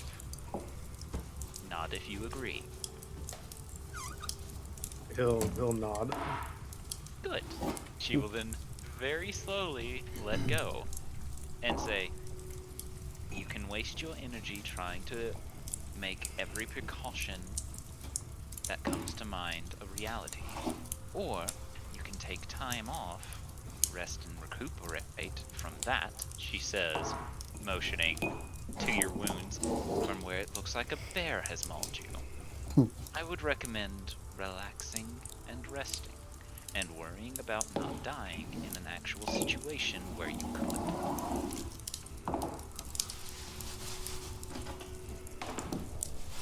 Oh, I'm gonna regret fucking saying what George is about to say. Oh, Oh, no. God. Oh no. Do it. Do it. Hey, do it. Do it. Since George is since she's out of her armor, can George see what her hair looks like?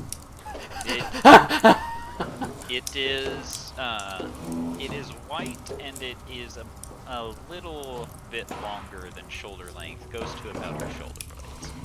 Oh, God. Okay. Oh, God. This is either going to end with George dead, or it's going to end with him going to drink his sorrows away. Well, to be fair, it wasn't a bear. It was I'd say, God, I hate this. A beautiful white-haired warrior. Yes. Hit on the No. woman. No. Jubilee just kind of shoots up like, I have a sense of disturbance in the force.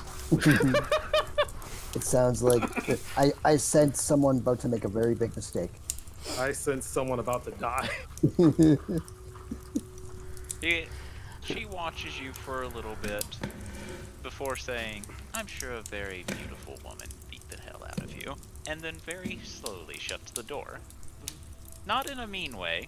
She does have a ghost of a smile on her lips, though, as the door clicks shut. He's in, boys.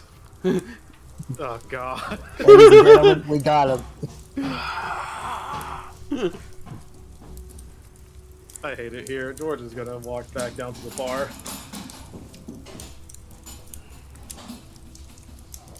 She didn't reject you. Yeah, she didn't, but George has... Does George know that is the problem? Yeah, George probably doesn't know. He saw Oh. the smile, and he's just like... Does she smile because she's annoyed at me, or is going to kill me at some point? You dumb...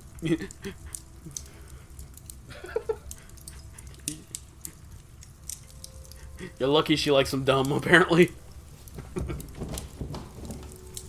Apparently.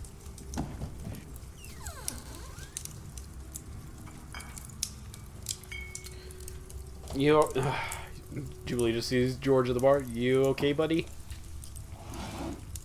George is not replying. Said he looks like the you have to know that one meme of like the stick figure guy who just has his hands on like his Yeah, I know. like Exactly. his face and is just staring Just forward. contemplation. Yeah, pretty much. She doesn't respond, it's just staring forward. Heck, shit posting.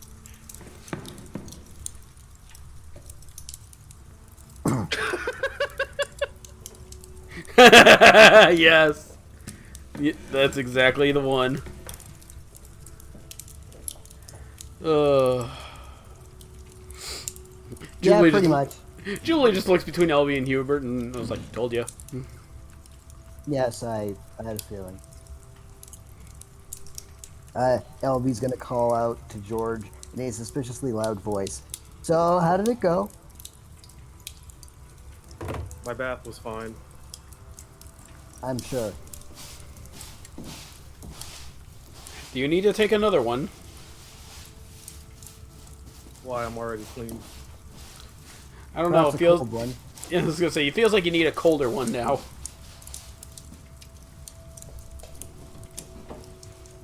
George is not saying anything. He's continuing to look forward and will ask for some ale. An ale will be set in front of you. He will then immediately down it. Okay. the three of us make a pact to make sure if it goes through, he doesn't get his hips broken. I feel like he might either way. Poor man's gonna die a hero. I believe the term is death by something. I think Thorgrim should be familiar with that one. Ah, yes. Has anything came back from the library? Jay desperately trying to get out of the storyline. You can't Any escape it. distraction from the panic? Yes, has there... I would imagine there would not be any notification for another day or so, at least.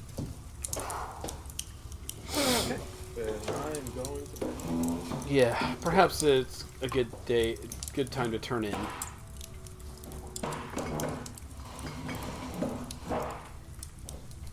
Wouldn't you agree, Adorable, Hubert? isn't he? His ale one's just gonna go right to his room. Okay. He's adorable. He's about my age. How does he not get it? Like I said, he's adorably naive. He's also probably never had a crush before. That's fair. He'll learn. Or he won't. Nah, either or. Well then, shall We're just gonna the get three... crushed.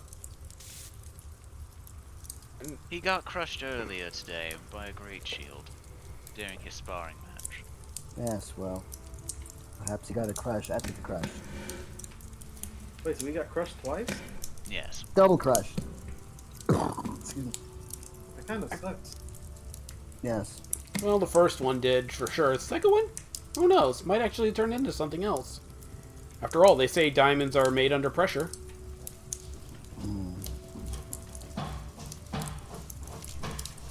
I don't get it. I thought getting crushed was supposed to be painful. It can be. But if you can move past the crush, then who knows? Pretty sure you'd be dead if you just got past getting crushed. Some people have strange habits. Oh. Okay.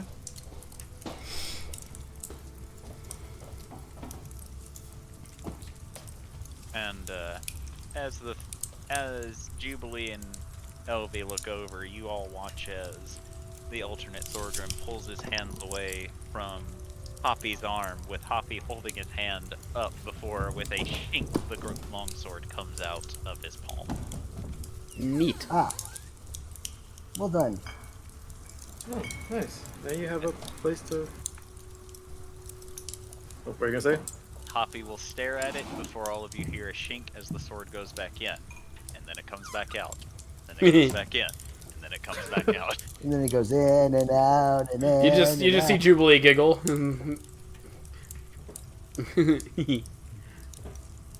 Oh come on, it's funny. I do hope it doesn't get stuck. Look, you don't need to keep doing it over and over again. And after one of the times it goes in, Hoppy will look at his own palm, and then you will all hear a shink as the point stabs him in the forehead, but doesn't seem to do any damage. Ouch. Okay, why are you... What? Okay, we just need to teach you how to use that next time. I really need to get that thing put together that'll make you smarter. Yes, that is step 2. Step 1, build a weapon that he can use. Step 2, teach him how to use it. And step 3, figure out how this gun works. Step 4, profit. No, the question marks. Then profit. I mean, are firearms a rare commodity here? Indeed. I mean, there's still a developing one in where I'm from, but The pirates of this land have a lot of firearms. And tell me, why would you need firearms? Ranged combat? It would make starting campfires a lot easier if my arms were made of fire. Hubert, did you just make a joke? I made a pun. I like puns. Oh, do you? I do. I'll keep that in mind. Indeed. That is documented for later. Well, then I guess you're a pretty funny man, Hubert. As Otto will. Oh, what did you say? Hubert will pat you on the head for this. I'll say if he did, I was gonna experience cringing for the first time in his life.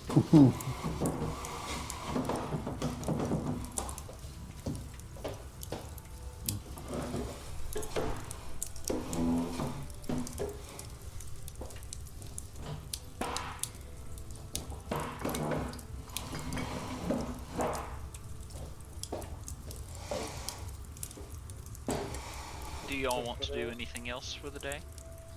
I think no. I think at this point we're turning in. What is the current time of day or night?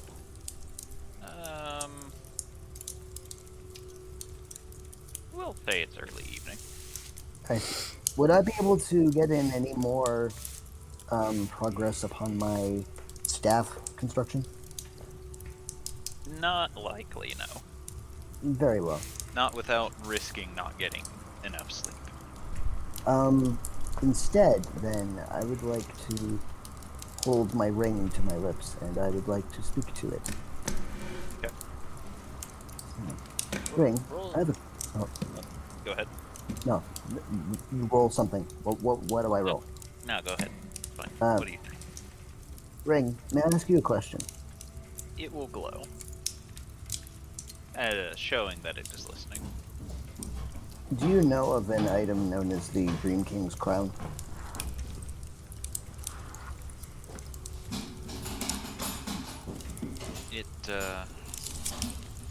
It will glow faintly, as if saying. Ah. Are you able to display any information about the ring? Or any... Oh, the crown, sorry. Danger. Nothing as... You know, location or area? You know, general area? Name of the castle? Anything of that nature? Don't. The ring will sit and contemplate for a while before saying, before saying, I don't know the location, but it is lost. The last one who wore it fell to it. Ah. As in, warped by its power?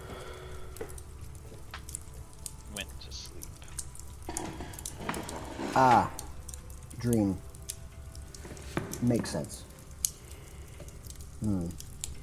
That is concerning. Is there any other information you can share?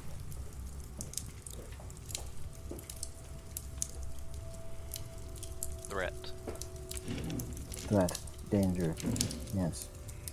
Agreed.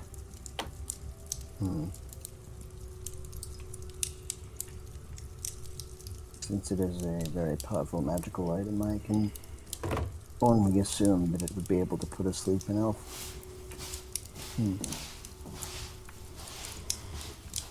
Curious. Well, I believe I will retire for the evening. LV will turn and will bow respectfully to Hubert and say, "Good night, Hubert. Good night, Elvie. Have a sweet dreams, my friend. I do not dream. Have a restful sleep."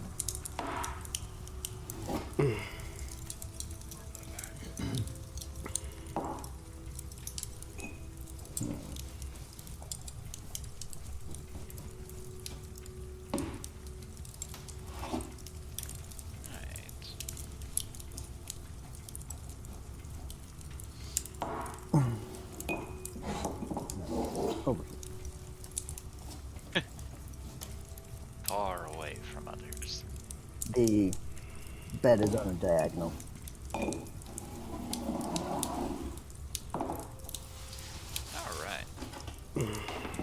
see. Let's see who's waking up first.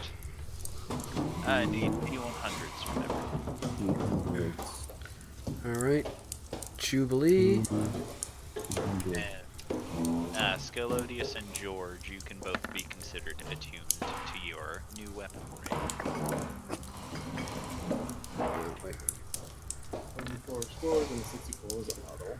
48 is Scalodius, and the 87 is Jubilee. Apparently Jubilee slept really well. Or not at all. Not sure which. And you are the first to wake, and you wake up with Hubert, who is, as per usual, drinking coffee. Good morning, Hubert. Hello,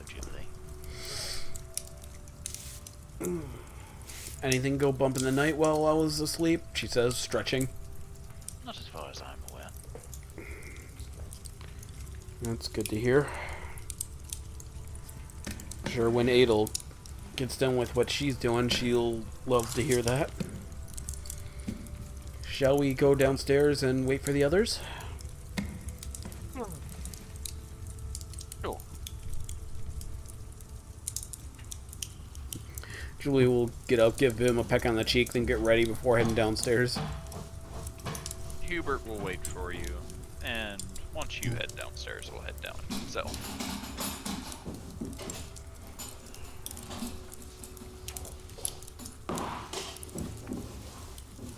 Okay, next on the list, unless I see something interesting down here. Unfortunately, apart from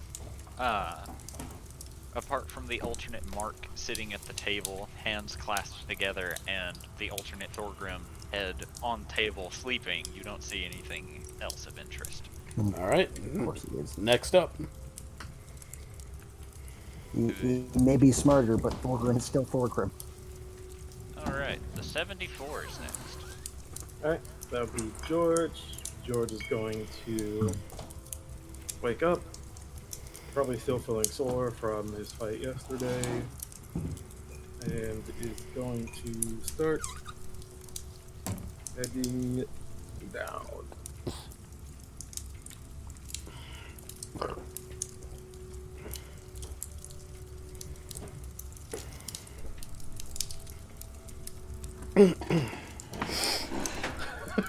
Good morning. Immediately went something else. Morning. Hello, George. Have any Morning, Hubert. difficulty sleeping? No, not really. That's good to hear. Why do you ask? Do you really want me to answer that question? She says, looking up with a smirk. He'll walk up and ask for breakfast from the barkeep, and ask for another omelet with Omelette du fromage. Thought you were about to ask for an omelet with egg. Omelette de omelette. I'm trying to remember what type of omelet. Is there such thing as a chicken omelet? I mean, you can order one and see what happens. He'll ask for a chicken omelet. Alright. He nods and will begin cooking.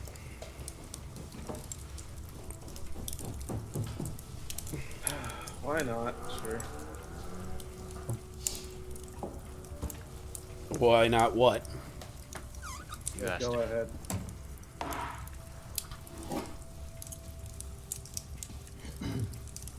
Go I ahead. think I would have trouble sleeping.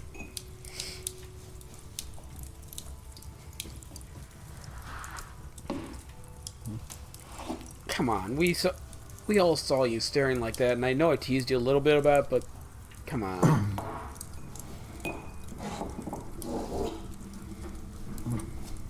Are you talking about Eddie?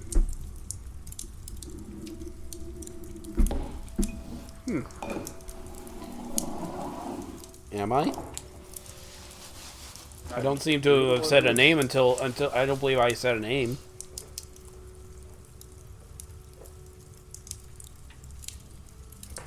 Well, that's the only person I recall ever looking at, so. That's why I'm asking. Go ahead. Keep talking. I'm genuinely trying to figure out why you think I'd have trouble sleeping. I don't know. Having thoughts about a person tends to keep you up at night.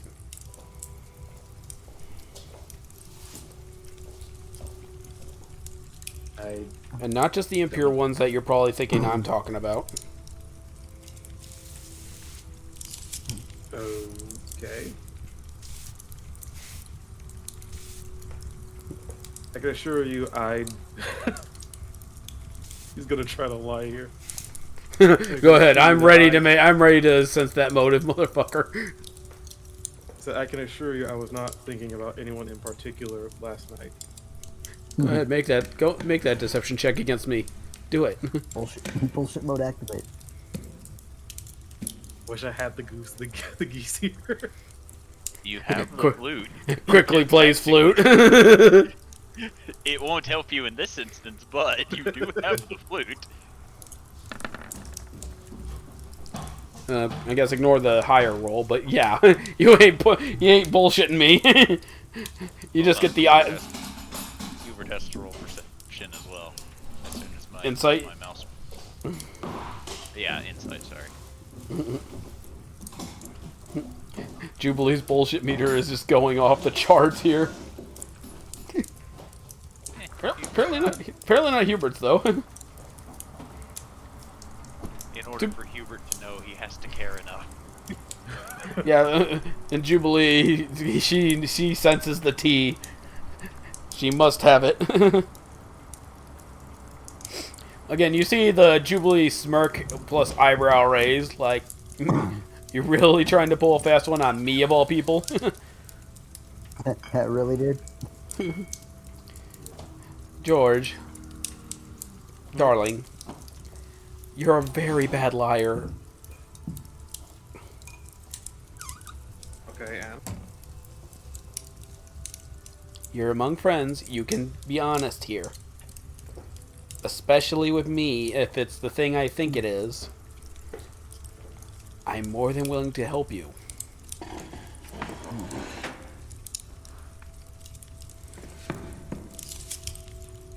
And as this conversation goes on, Hugh and Stella will be coming down, speaking gobbledygook to each other as they walk. Gobbledygook is what I call the goblin language. Goblin degook. Speaking Simlish. George will kind of. Oh, Go ahead, George. what were you gonna say? No, go ahead. Okay, George is just gonna kind of just tap on the desk and not tap the desk, tap on the table and wait and see if his food is ready. The innkeeper will bring you your food.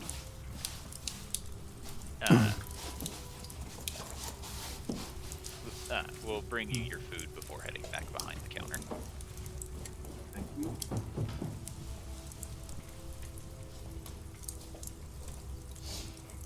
So you're not gonna fess up or talk about it? So, what if I have a little bit of an interest in somebody? And do you want to pursue said interest, or are you just gonna let it slip out of your hands?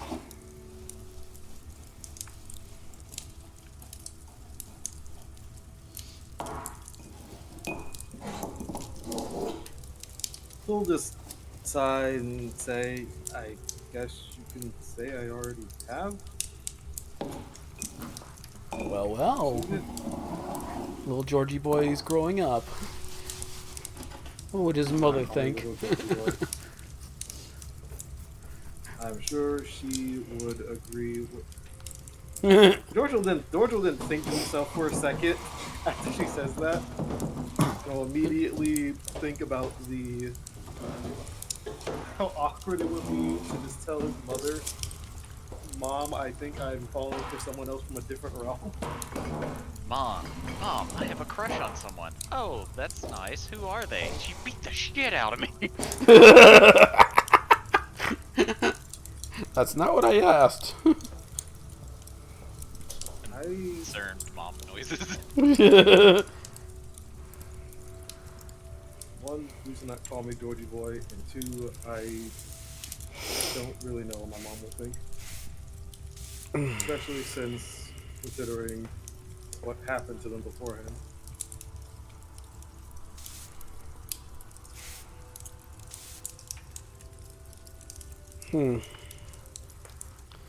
Well, if it's your interest, you should pursue it, in my opinion, regardless of what she thinks.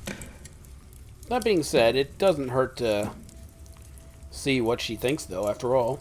A mother like yours just wants to see her child happy and safe. I suppose so. Maybe I could. I guess I could try knocking out two birds with one stone. Besides, do you think she... I think she might be the type who probably would want grandchildren eventually. Sips tea. George will pretty much stare daggers at Jubilee and will start to just eat his food. Why are you bullying me? I'm right. I was going to look over at Hoppy, see if he's somehow still using the sword thing. You find Hoppy currently holding his right hand, which is the hand that has the long sword, against the wall. Hoppy, what are you doing? I am stuck. Shit. Oh, okay. So then go over and we'll try to help Hoppy pull his hand out of the wall. Roll athletics. Oh god.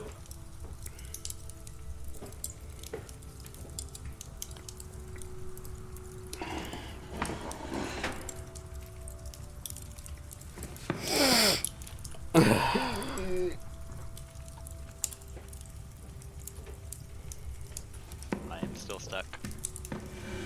I know you're still stuck. I'm trying to figure out how did you even get stuck in the first place? I saw it fly.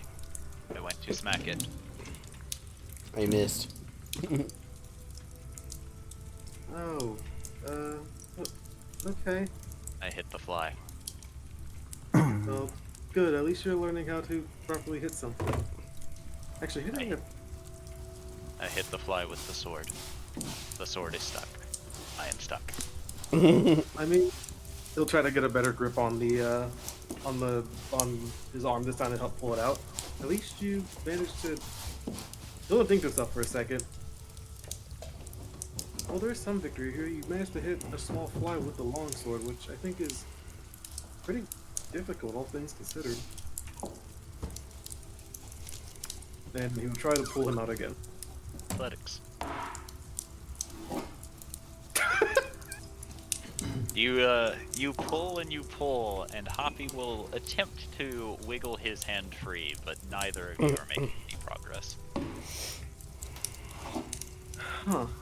Okay.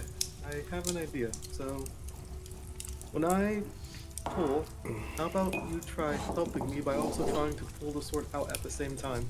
I was. Oh. And you're not able to just retract the sword?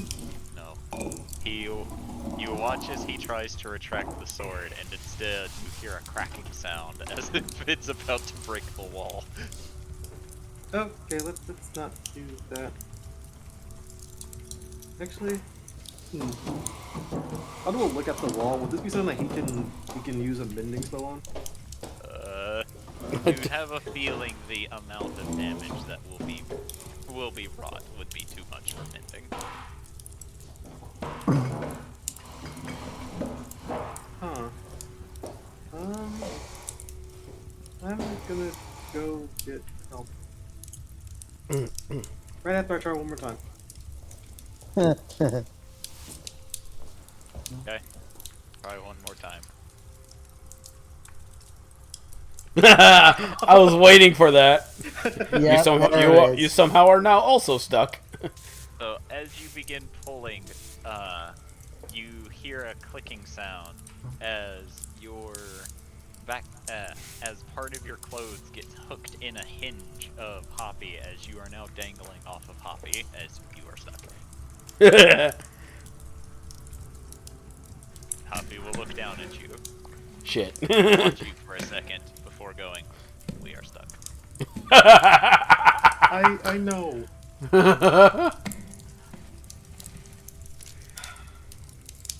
Well, then we'll just start saying help from inside the room. Alright. Let's see, who's next on the wake-up list? It looks like it's Gelodian.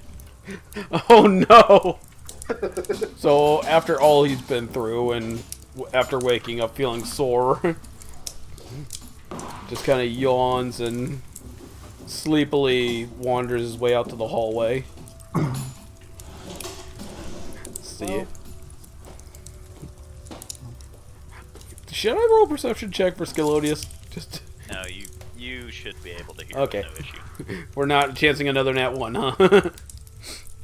It's not a panicked help, it's just more like a very embarrassed help. Knocks on the door. We are stuck. We are both stuck.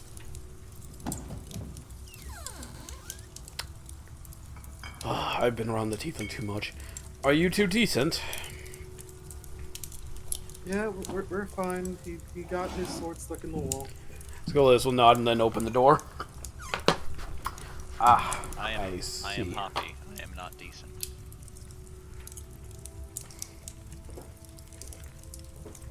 I see that, Hoppy.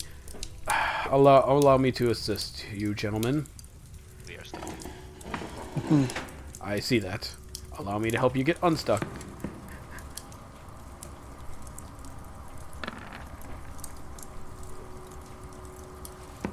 Gelodius, you begin to pull, and you find that he is, in fact, very stuck. Oh dear. Otto, it seems Hoppy is actually very wedged in there. Yeah. Yeah. Maybe try using your leverage and trying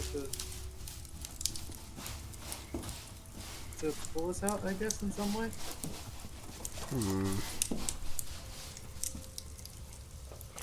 He'll just shrug, he'll rage, and he'll try again. with a lot more gusto. I guess that could technically work. Roll athletics. Because it gives me advantage with that stuff. Didn't even need it. Unless we're still stuck. Alright, so, Scalodius, this time you do manage to pull Hoppy free. Ah, there we go. When I Hoppy. said use leverage, I meant more like put your leg on the wall and then try pulling, but I guess that works too. You can do that? Says then putting down Hoppy. Yeah, I mean, with the way leverage works, you can usually use the things around you to help, make other things a lot easier. Kind of similar to how most people will squat and lift with their legs rather than their arms. Just blinking Dragonborn. Blink, blink. So, how do I use that to get you unstuck from Hoppy? Is there a way he can get out from being unstuck himself or no? You don't want me to make this more comical? I can manage as he kind of finagles his way out from being unstuck. Well, I'm glad you two are okay. I am Hoppy. Yes, you are, Hoppy. Pats Hoppy on the head. Yeah, thank you, Mr. Scalodius, and you. Oh, come. Next time you see a fly, you don't have to pull out your sword. Just use your hands. And Hoppy try not will to just- break the wall. Hoppy will just look at you before pointing at his hand, and then ejects the sword. I guess that it's also technically your hand. I don't want to start this day with a headache, so I'm gonna go get breakfast. Yes, Hoppy. Do not break any more of the walls, please. I did not break the wall. I killed Now Hoppy. It points to a hole in the wall. That is breaking the wall. Hoppy just looks at the wall and then looks back at you and goes, but the wall is still there. It is not broken. If there's a hole in the wall like this, then it is broken. And someone has to fix that. In order for it to be broken, the wall has to be gone. No, that's not how that works, Hoppy. Hoppy will just stare at you. Skelos kind of kneels down. See, something can be still standing, but still be broken.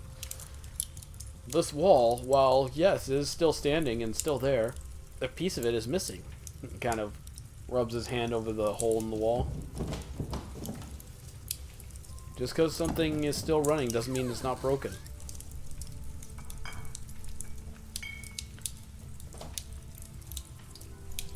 Hoppy will just look at that and then look at you.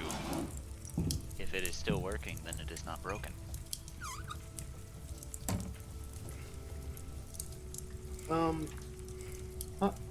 I need to figure out if this actually works with this. He's going to ask Hoppy to do his best to fix the wall and make him use one of his charges for it to repair it. If he can. Maybe. With how small the hole is in the wall, mending would be able to get it. Okay, then he will just go over there, put his hand on the wall, and cast Mending. Hoppy will look at it and then just look at you, Skelodius, and go, wall is not broken. The wall has been fixed now because of your creator. Creator? Looks to Otto.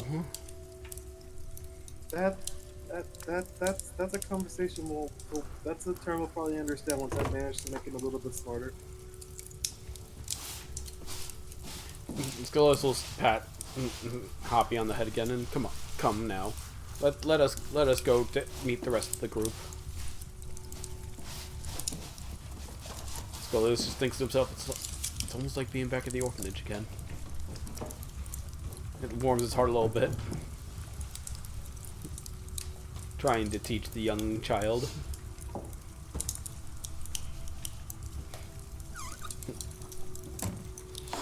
Good morning, everyone.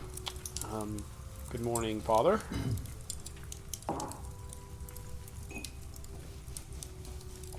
Explodius. Seems to be a lack of chairs on this table.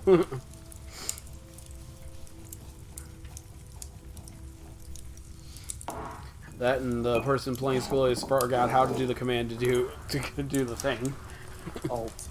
Alt. You hold You're an- Alt and then... You're an alt. Ow!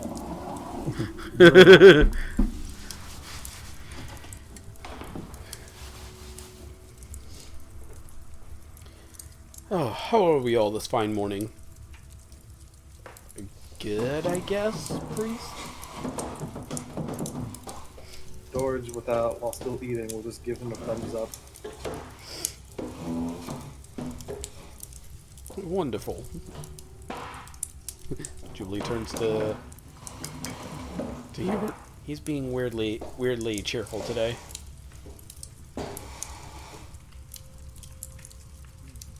I wouldn't look to it. I wouldn't look into it too much.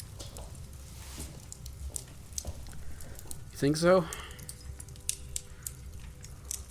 He's probably content after our fight yesterday. Well, I'm glad you brought some happiness to him, Hubert. Good job.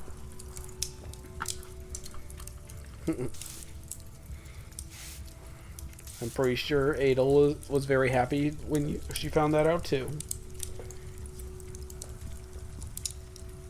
I suppose we'll have to figure that out later.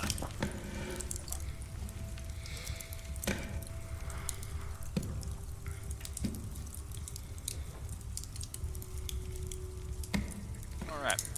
Matt, Yes. which one of your characters are waking up? That would be Fulgrim. LD is apparently unconscious for some reason. Alright. KO. Fulgrim gets up kind of sluggishly. He's gonna stretch, crack his back, stretch his arms up way above his head, and is gonna grab his hammer, gonna grab his boot hat. He's gonna, you know, sling the hammer over his shoulder, put the boot hat on his head, and is gonna walk on out the door.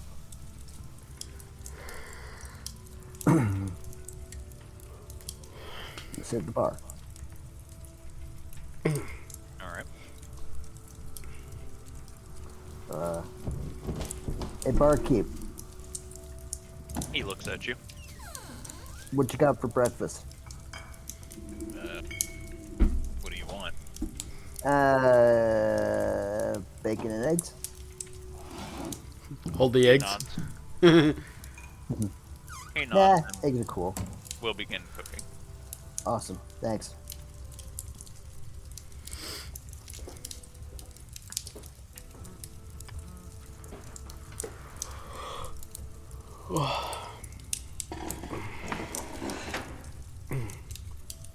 And eventually he will serve you your breakfast.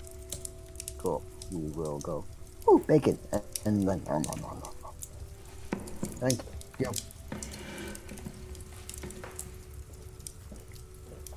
As you eat, all of you will hear footsteps, and you will see Eddie walking into the room, once again adorned in her armor.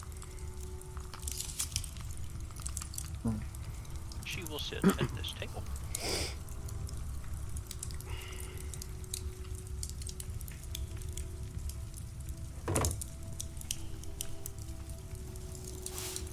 Oh, god damn it. Okay. Uh-huh. George is going to go to the bar. Going to ask for another chicken omelet. Okay. The barkeep will nod and will eventually serve you another omelet. I hate it here. And they'll ask for some water. He will set a mug of water down. Oh god, I hate this. Okay. We'll then take the...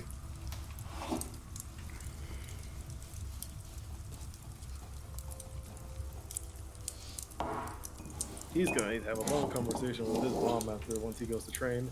He's going to take the plate of the omelet and the water, and is going to take it over to Eddie. I'm going to set it down and say, good morning, I hope you slept well.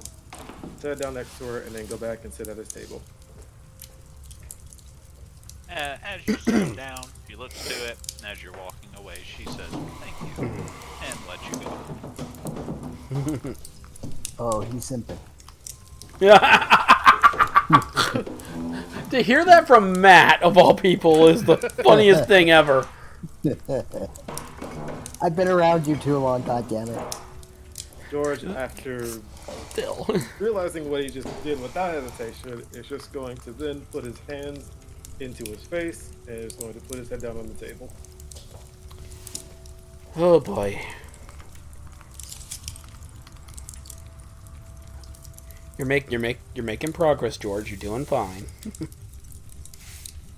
Why did I do that? Because you like her.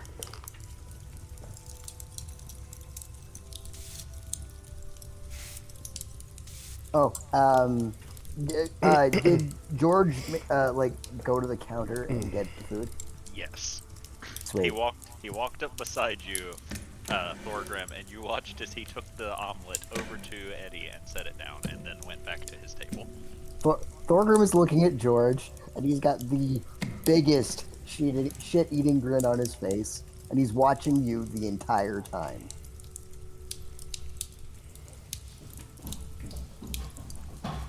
George is going to continue having his hands in his face with his head down on the table. Excuse me a moment. Yeah. I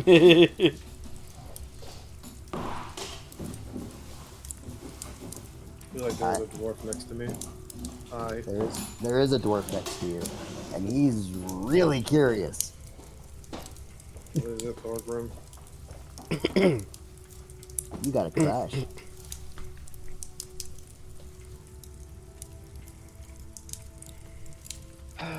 You people are the least subtle group I think I've ever been a part of. Get used to it. When have I ever been subtle?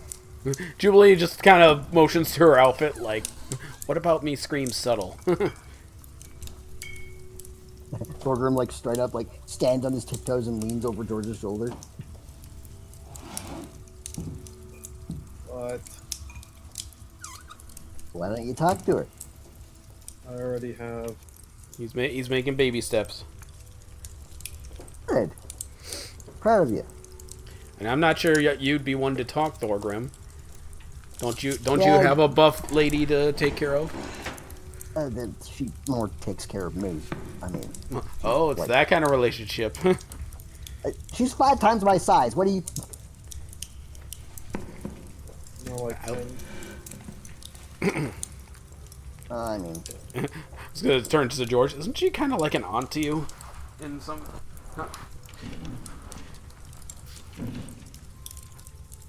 anyway, proud of you, bud. Roughly pat George on the back and go back to the bar.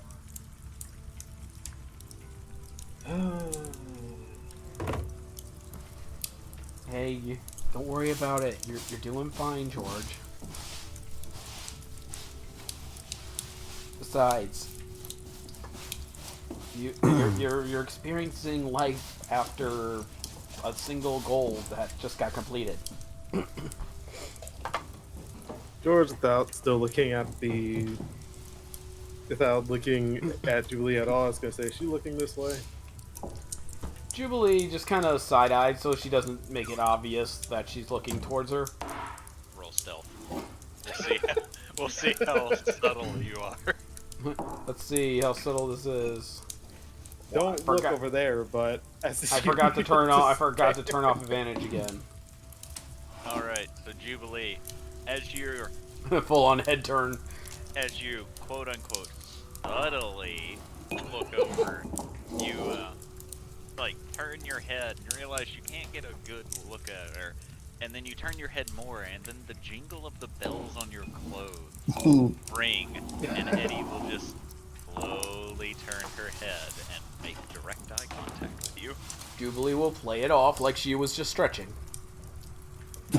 I can do performance and deception, though, thankfully. Roll deception. Yeah, it is alright. She watches you for a very long time before going back to her food. Before she does, I'll just wave back like, hi.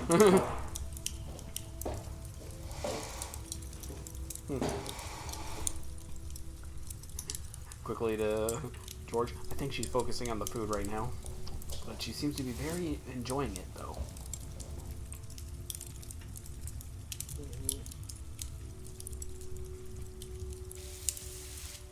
Okay, well, that's good. I sometimes forget my outfit's not the best for stealth reasons.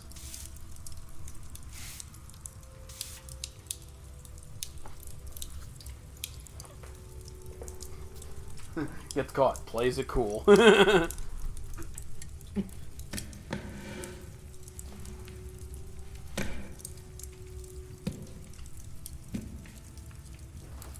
Elvie, it's now time for you to awaken. Just one moment. Surprisingly, the goose is still not gone. I think we broke it, guys. You told it to stay until it is dismissed by Elvie. I know. I figured out a loophole.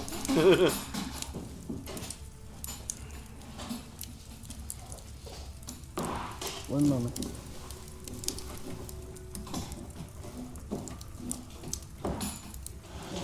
LV will snap out of her meditation after gathering her spells and praying to power, and look to the goose sitting, I would imagine standing, just outside, just past the foot of the bed. The goose is actually waddling around the room, being very mindful of the fact that you're sleeping, or assumes that you're sleeping. and has gathered your shoes, your socks, and your clothing for the day, and has set the staff up next to you. Set your staff up next to the bed for whenever you're ready to actually start the day.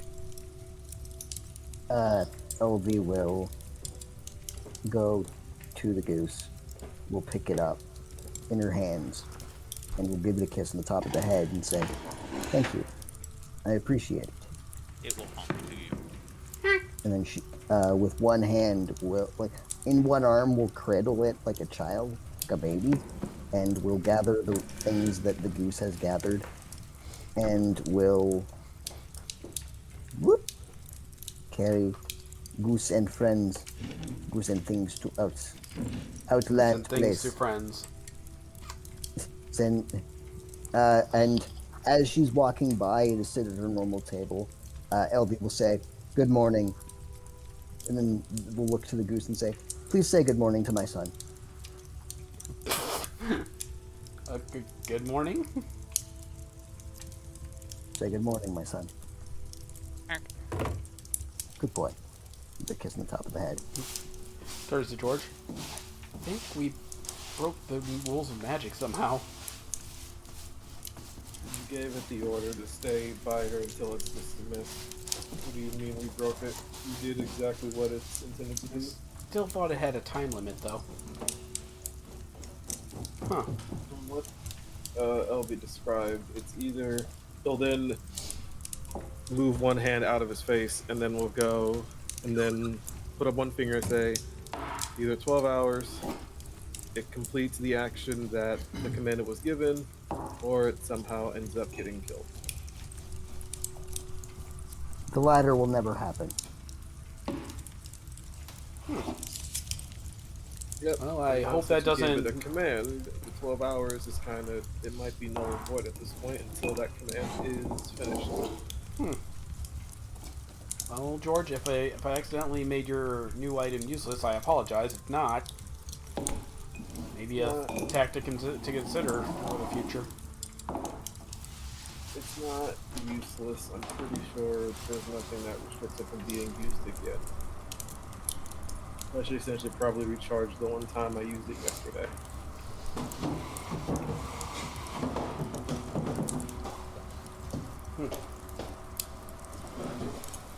Still, fascinating.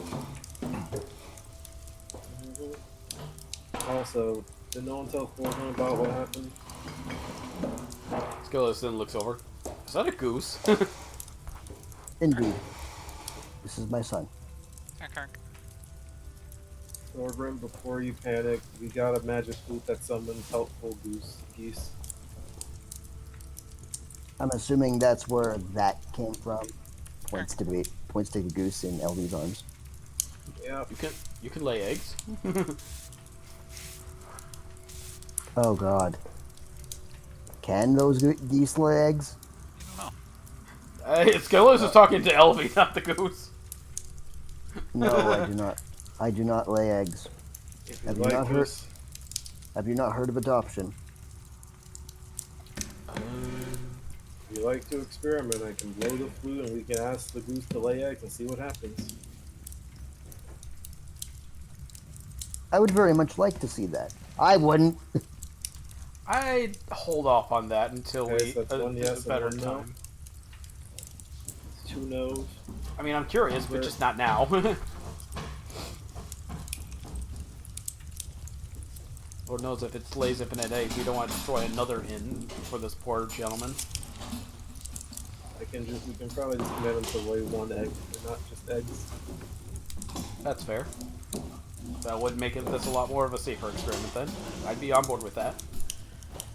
Okay, so now that's 2 votes yes, 1 vote no. Hubert? Hubert just looks over. He will not vote. 1 abstain. Sclodius? Skillos just shrugs. I don't know. I mean, I just found this out just now. Otto? Otto is currently looking through the gun and is still trying to figure out how he's going to do it. Okay, so that's... They're going to look over to Hoppy and just say, Poppy. Poppy will look over at you before holding up his hand and ejects the sword. I don't know He what was that not. means. He was not paying attention, but he has no way to tell. I think that's the rest of them being abstained, which means it's 2 yeses and 1 no. Okay, and then he will pull up the flute and he'll put his head up for a second and will blow on the flute. Roll 40. Roll 5d4. Oh God. He'll then put his head back down on the table and wait. It summons 12 geese and 1 mallard. I think I need to start making a bit every time you use the flute just to pull up random flute / recorders short songs. So it summons 13. It summons 13. It summons 13 minus 1 geese this time. The unlucky one got lost.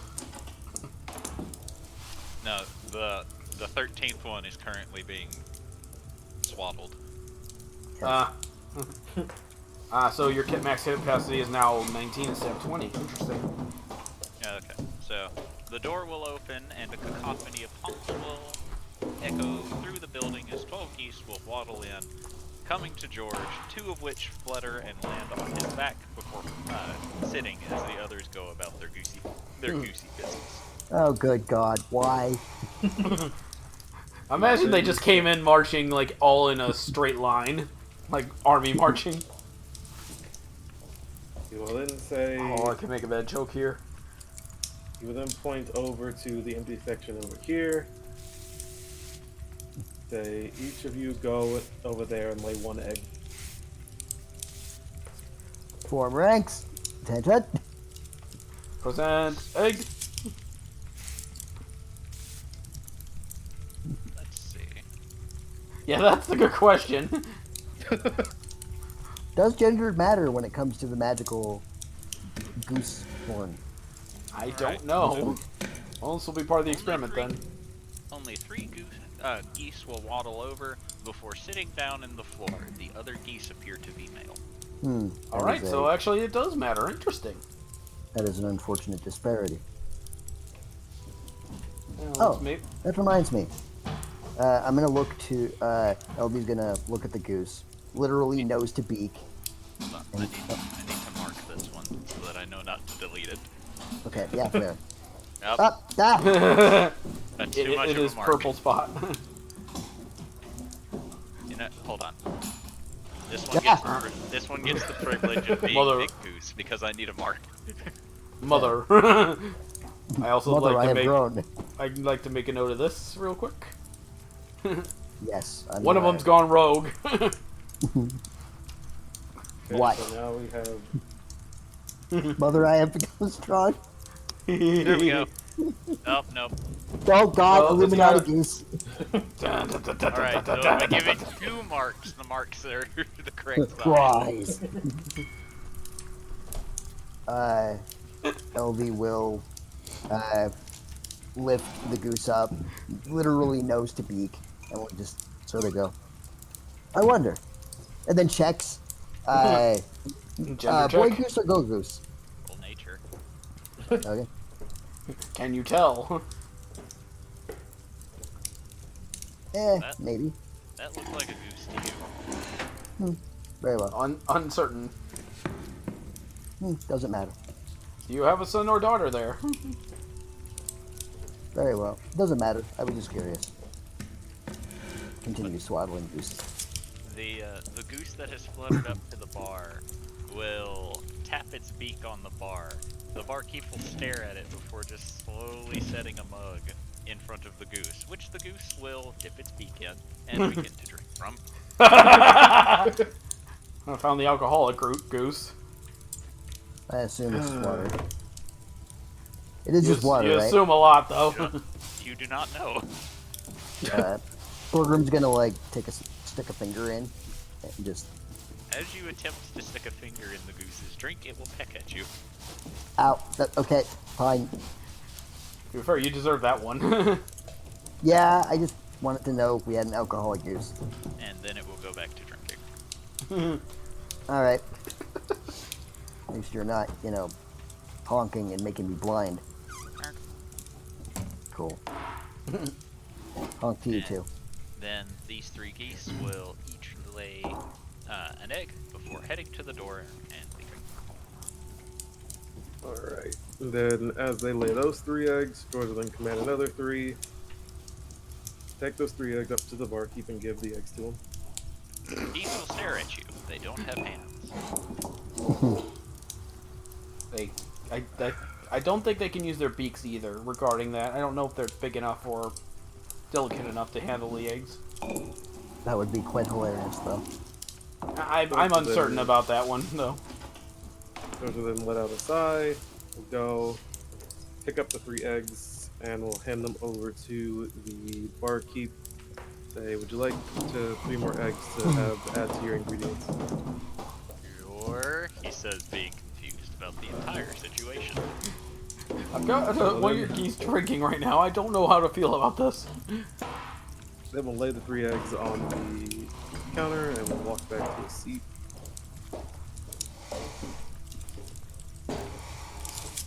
Yeah, we'll put his head back down on the table. As soon as you put your head on the table, one of the geese will flutter up and sit on the back of your head.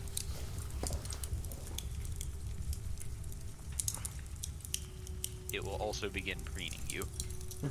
Aw. It's giving you a nice hairdo.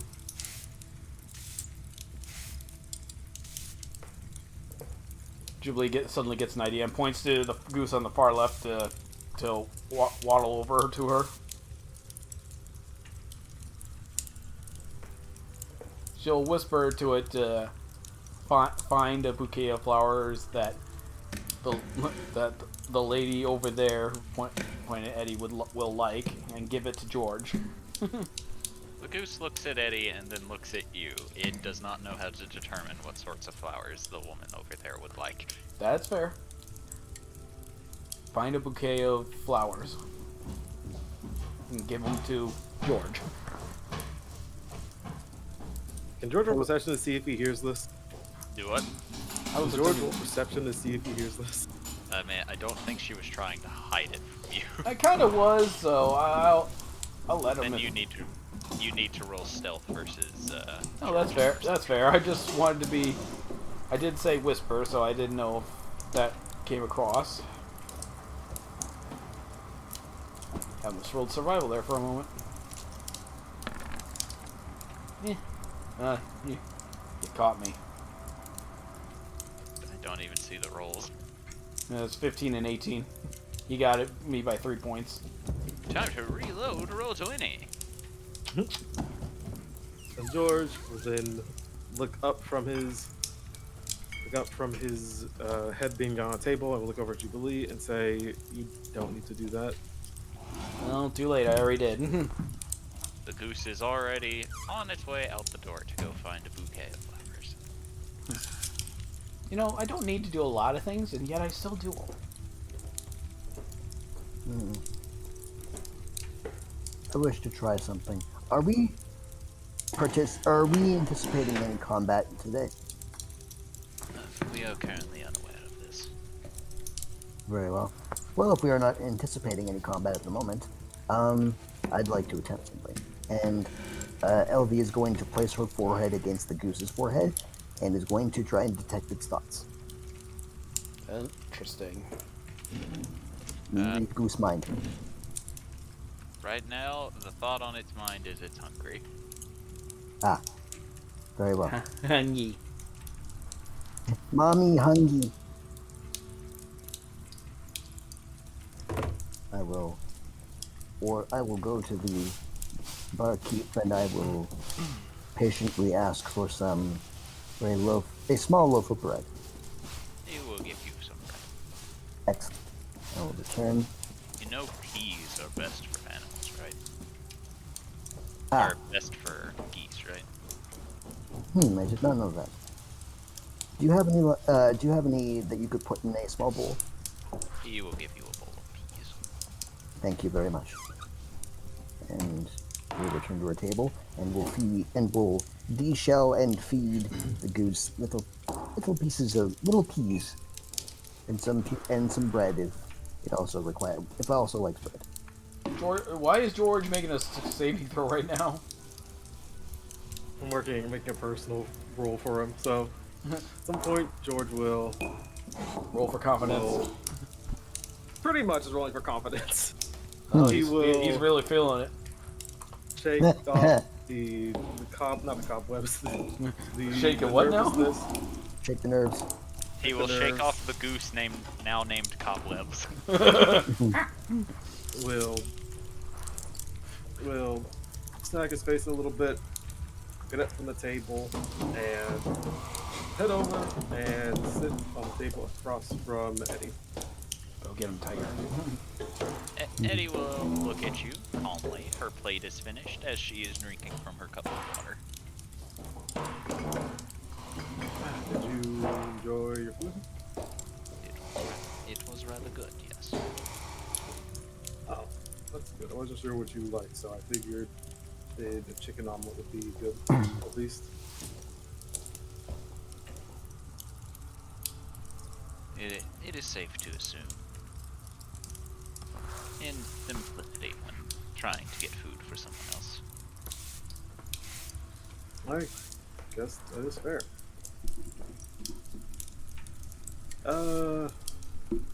Anyway, I know you just recently came to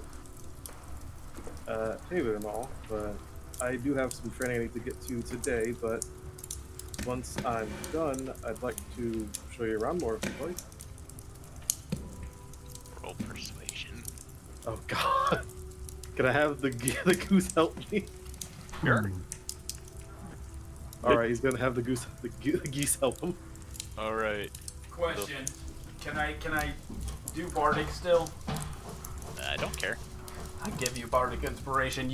I'm getting you the state, man. I'm waiting for the double crit fail for this. Bardic Wingman inspiration, go. So, 4 geese will sense your nervousness and will waddle over. 2 fluttering next to you, honking and doing a little show. The other 2 going to Eddie to peck at her to get her attention to stay focused on you. And Jubilee subtly gives you a bardic inspiration as the geese distract Eddie from noticing that. Roll persuasion. Okay. Then how much is the bardic inspiration for? It is a D10. Okay.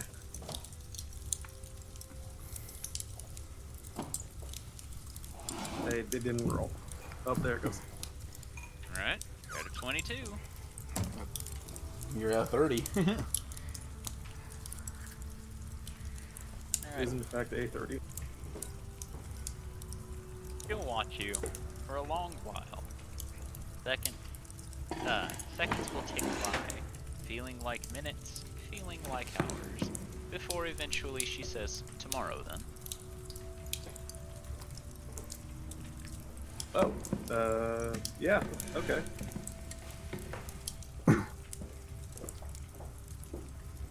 Yeah, we will go explore the city tomorrow then. She'll nod and say, it's agreed.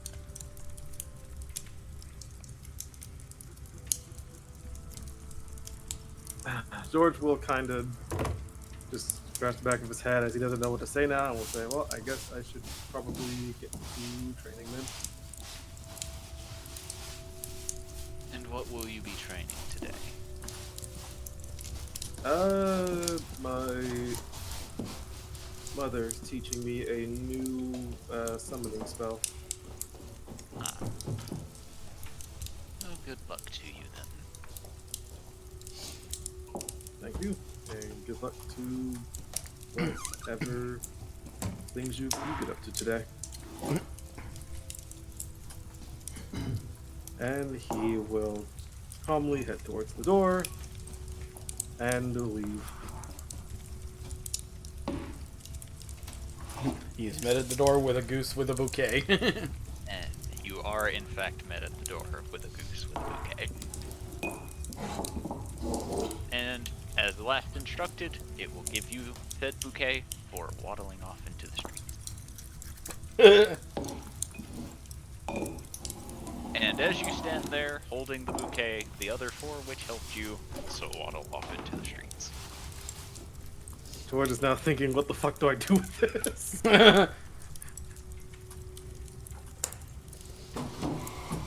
He will then have a eureka moment and will take down a quick parchment with paper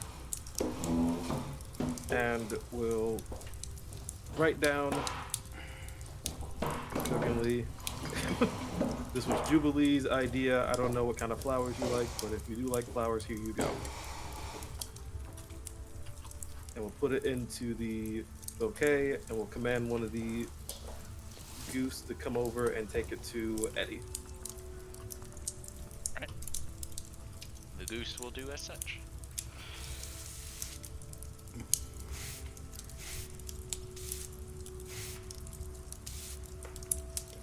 He's shifting the blame over to Jubilee just in case she does not like flowers.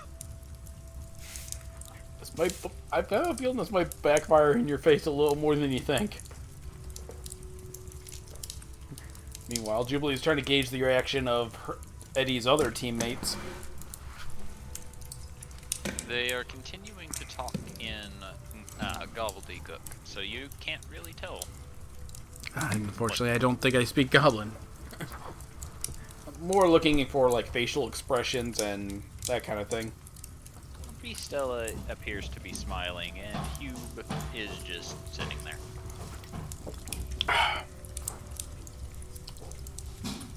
And eventually, Hube will notice you staring, and will go, "Can I help you?" Nah, just kind of people watching right now. I apologize. For any particular reason. Julie just got drugs. Not really. I don't believe you. I mean, it's not really a big reason. Just gauging reactions to things. Which, honest to God, is the truth. He just shrugs and says, "I have no real reaction." That's fair. Again, It is just not- people watching, so... It is none of my business what he does with her time, after all. That is fair.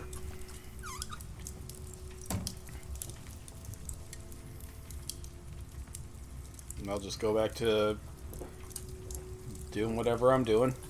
Probably eating some berries or something. Although with no sense of what's I'm looking for here. Tact? Tact is just going to see how Eddie reacted to the flowers. Eddie will look at the flowers, read the note within, and set the flowers gently on the table before going back to drinking her water. It is hard to gauge her reaction.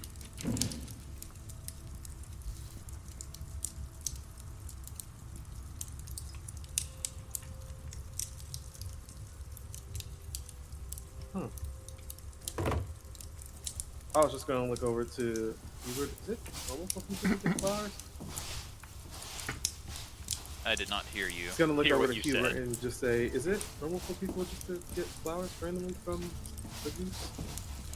I have a feeling that the flowers came from someone who sent them from the goose.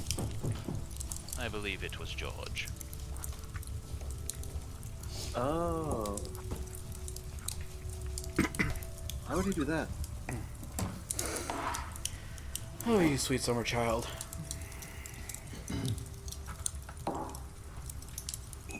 Wait, is out of character? Actually, nah. He's just gonna. Otto's just gonna say, but it isn't summer.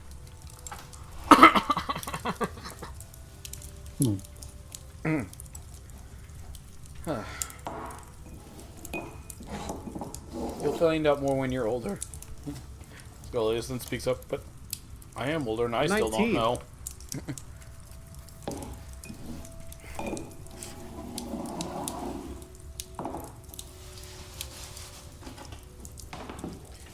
Yeah, Still also, is. Arnaldo would also pipe up and be like, I'm 19. You're still the youngest. To us, you are still child. You are a baby. Get used to it. He is not a baby. He is an adult. He is our baby. Huber Don't will have look. her. What'd you say? He said you don't have fur.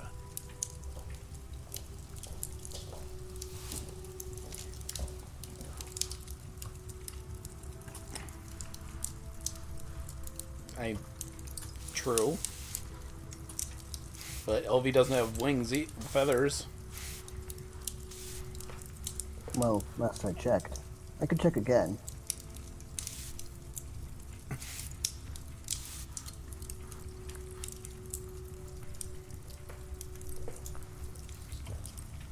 Huh. That reminds me, I probably should ask my dad again about if he's heard anything or if he's had any insight on what happened with my real parents.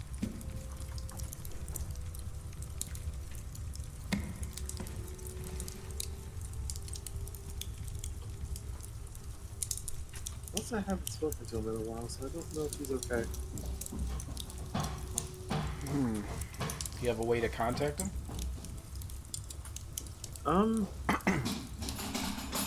He'll think for a second. We'll open up a book of all the spells he kind of just knows, and we'll scratch his head and just be like, I don't think so, no. Normally when I leave, he kind of just says to talk to him whenever I'm around, wherever he's at, so I don't recall if I have a way to talk to him. Then I was kidnapped by robots, and I don't know from where that was. Yeah, that's... We'll have to ask Adel about ascending at some point. Actually, now that I think about it, I think the last time I talked to him was, and then he'll kind of, his eyes will kind of whiten and be like, oh no. Is everything okay, Adel? I think he's beginning to realize how long it's been since he's been into contact with his father. Yeah, I hadn't talked to him since I had been kidnapped.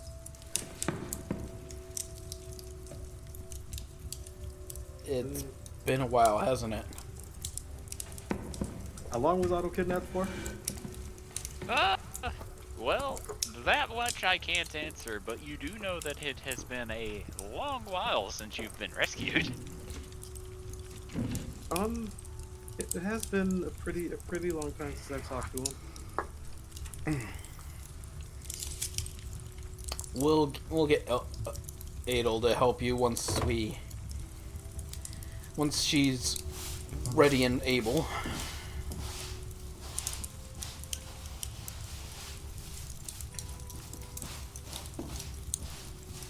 Okay.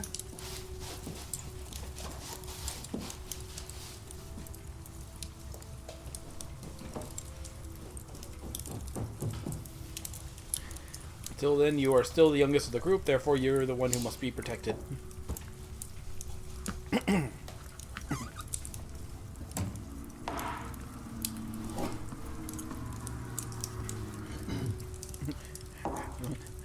For unknown reasons to Hubert, maternal instincts have kicked in for Jubilee.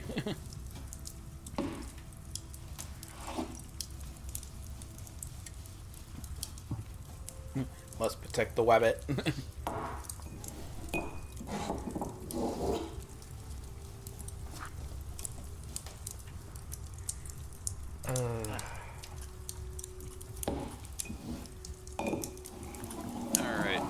George, roll an Arcana, see how well you're handling the learn how summon shit progress. Oh boy, okay. Let's see how well this goes down. Trying to see if he's distracted the entire time. He's distracted the entire time. That's perfect. George, as Azazel begins to talk and attempts to help you understand the magic that you need to know, your mind, you hear nothing but static as you're trying to figure out what everything that's been going on. Your brain turns to mush as you begin to overthink, overanalyze, and overcomplicate as your mind normally does. And after a while of daydreaming, eventually you feel a smack on the back of your head. Whoop, new map. And now you remember where you're at. Ow. Are you getting attacked? You stopped paying attention to me. Oh. Yeah, sorry. brother. Something on your mind, George.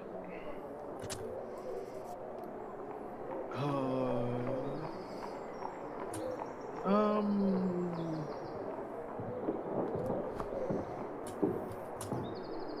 Maybe. You don't sound very convinced. Well, I kinda, sorta Maybe. think I may have what appears to be a date with someone tomorrow. Just dropping that bombshell. Okay, here we go.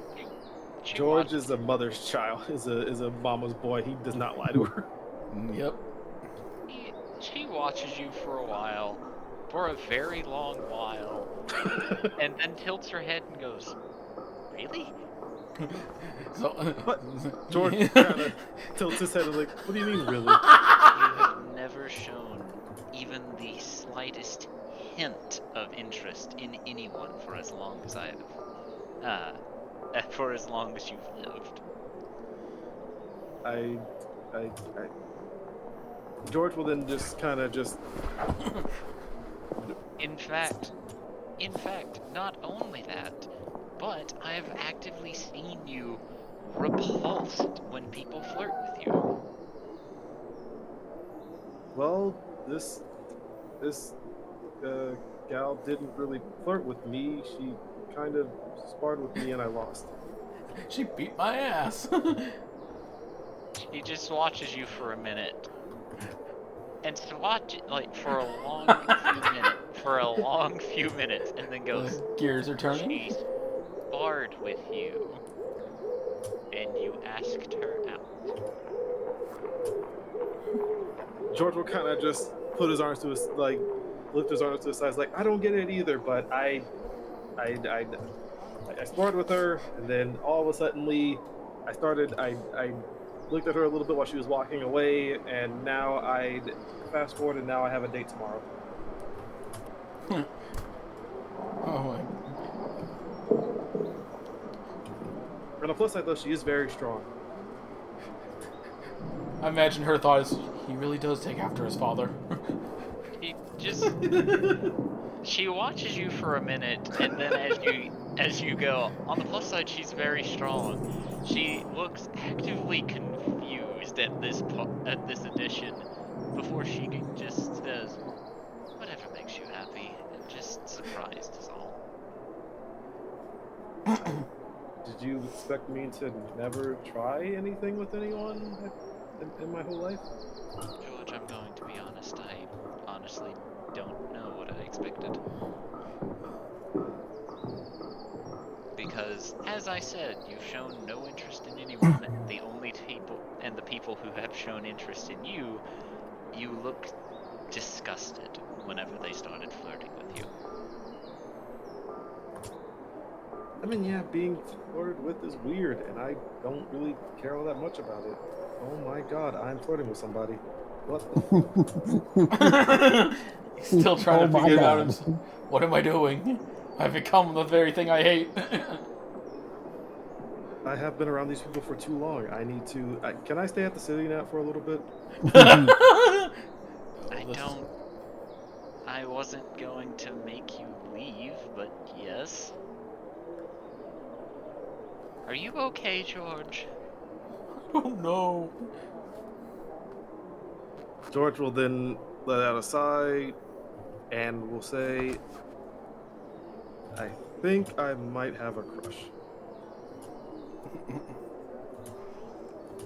Azazel will watch you before motioning you to move close. Oh, God. George will step forward. She will gently wrap one arm around you in a hug and gently stroke your head with her other hand. And she won't say anything, just is giving you a loving embrace for now. What did I? George is just kind of gonna just stand there and be like, what did I do to deserve this? You look like you need a hug.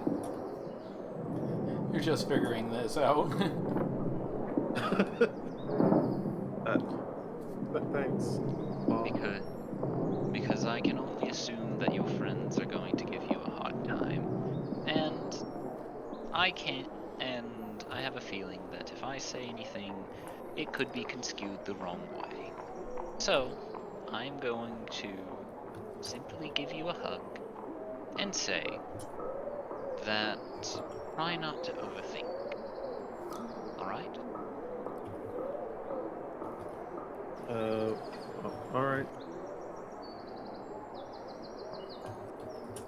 Oh. So, who is this girl you may have a crush upon? Oh, no.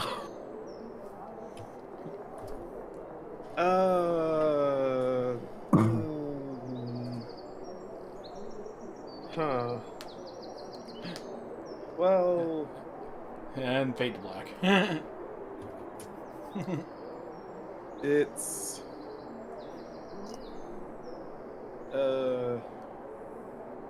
do you remember when, I don't know if you were told about it, when there was a group of people, one that was a girl in pretty big armor with a big shield, and a moody guy, kind of looks similar to our friend we have now, Hubert? She watches you very closely as you mention the girl first and then the guy, as she is beginning to assume you are about to tell her that you have a crush on both. Well, it's the former, the girl in the armor. Her name is Eddie. Oh, okay.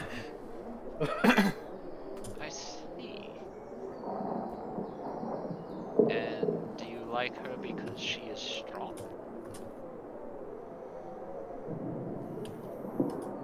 I I think that's part of it. I think I just he'll think for a second. I think I really just admire her calmness and her voice. Well, if that is something that you enjoy, then there's no reason to feel ashamed about it or embarrassed about it. That's the thing. I usually wouldn't be if I wasn't constantly getting poked and prodded by Jubilee.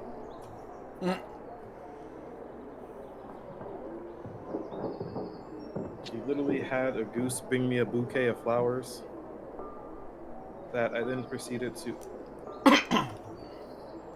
He'll then think, oh my god, I messed that up too. Are you sure? I told her that the flowers were Jubilee's idea because I wasn't sure if she actually liked flowers or not. You could have just brought the flowers with you and not sent them, you know. I felt as if it would have been awkward if I was being watched and had a bouquet of flowers and just decided to leave.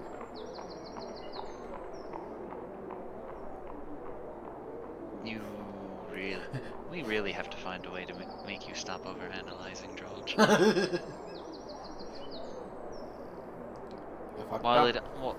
While I think it is your greatest strength, it is also your biggest weakness.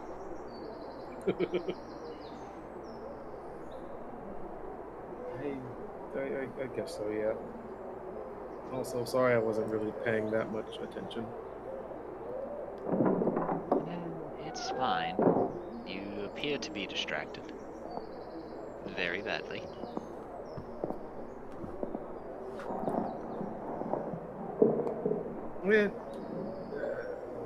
Yeah, yeah, I guess I was.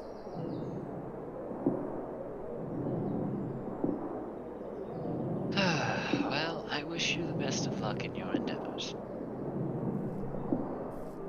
But you do realize that should anything come to fruition, I will have to meet this girl, yes?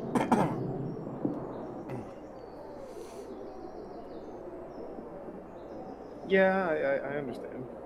I mean, obviously, I don't think I'd ever want to have you not meet anyone, so.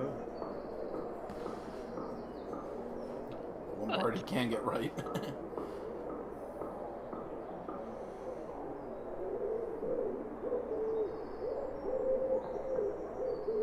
Well, I would offer to try and teach you the lesson again, but will you actually pay attention this time?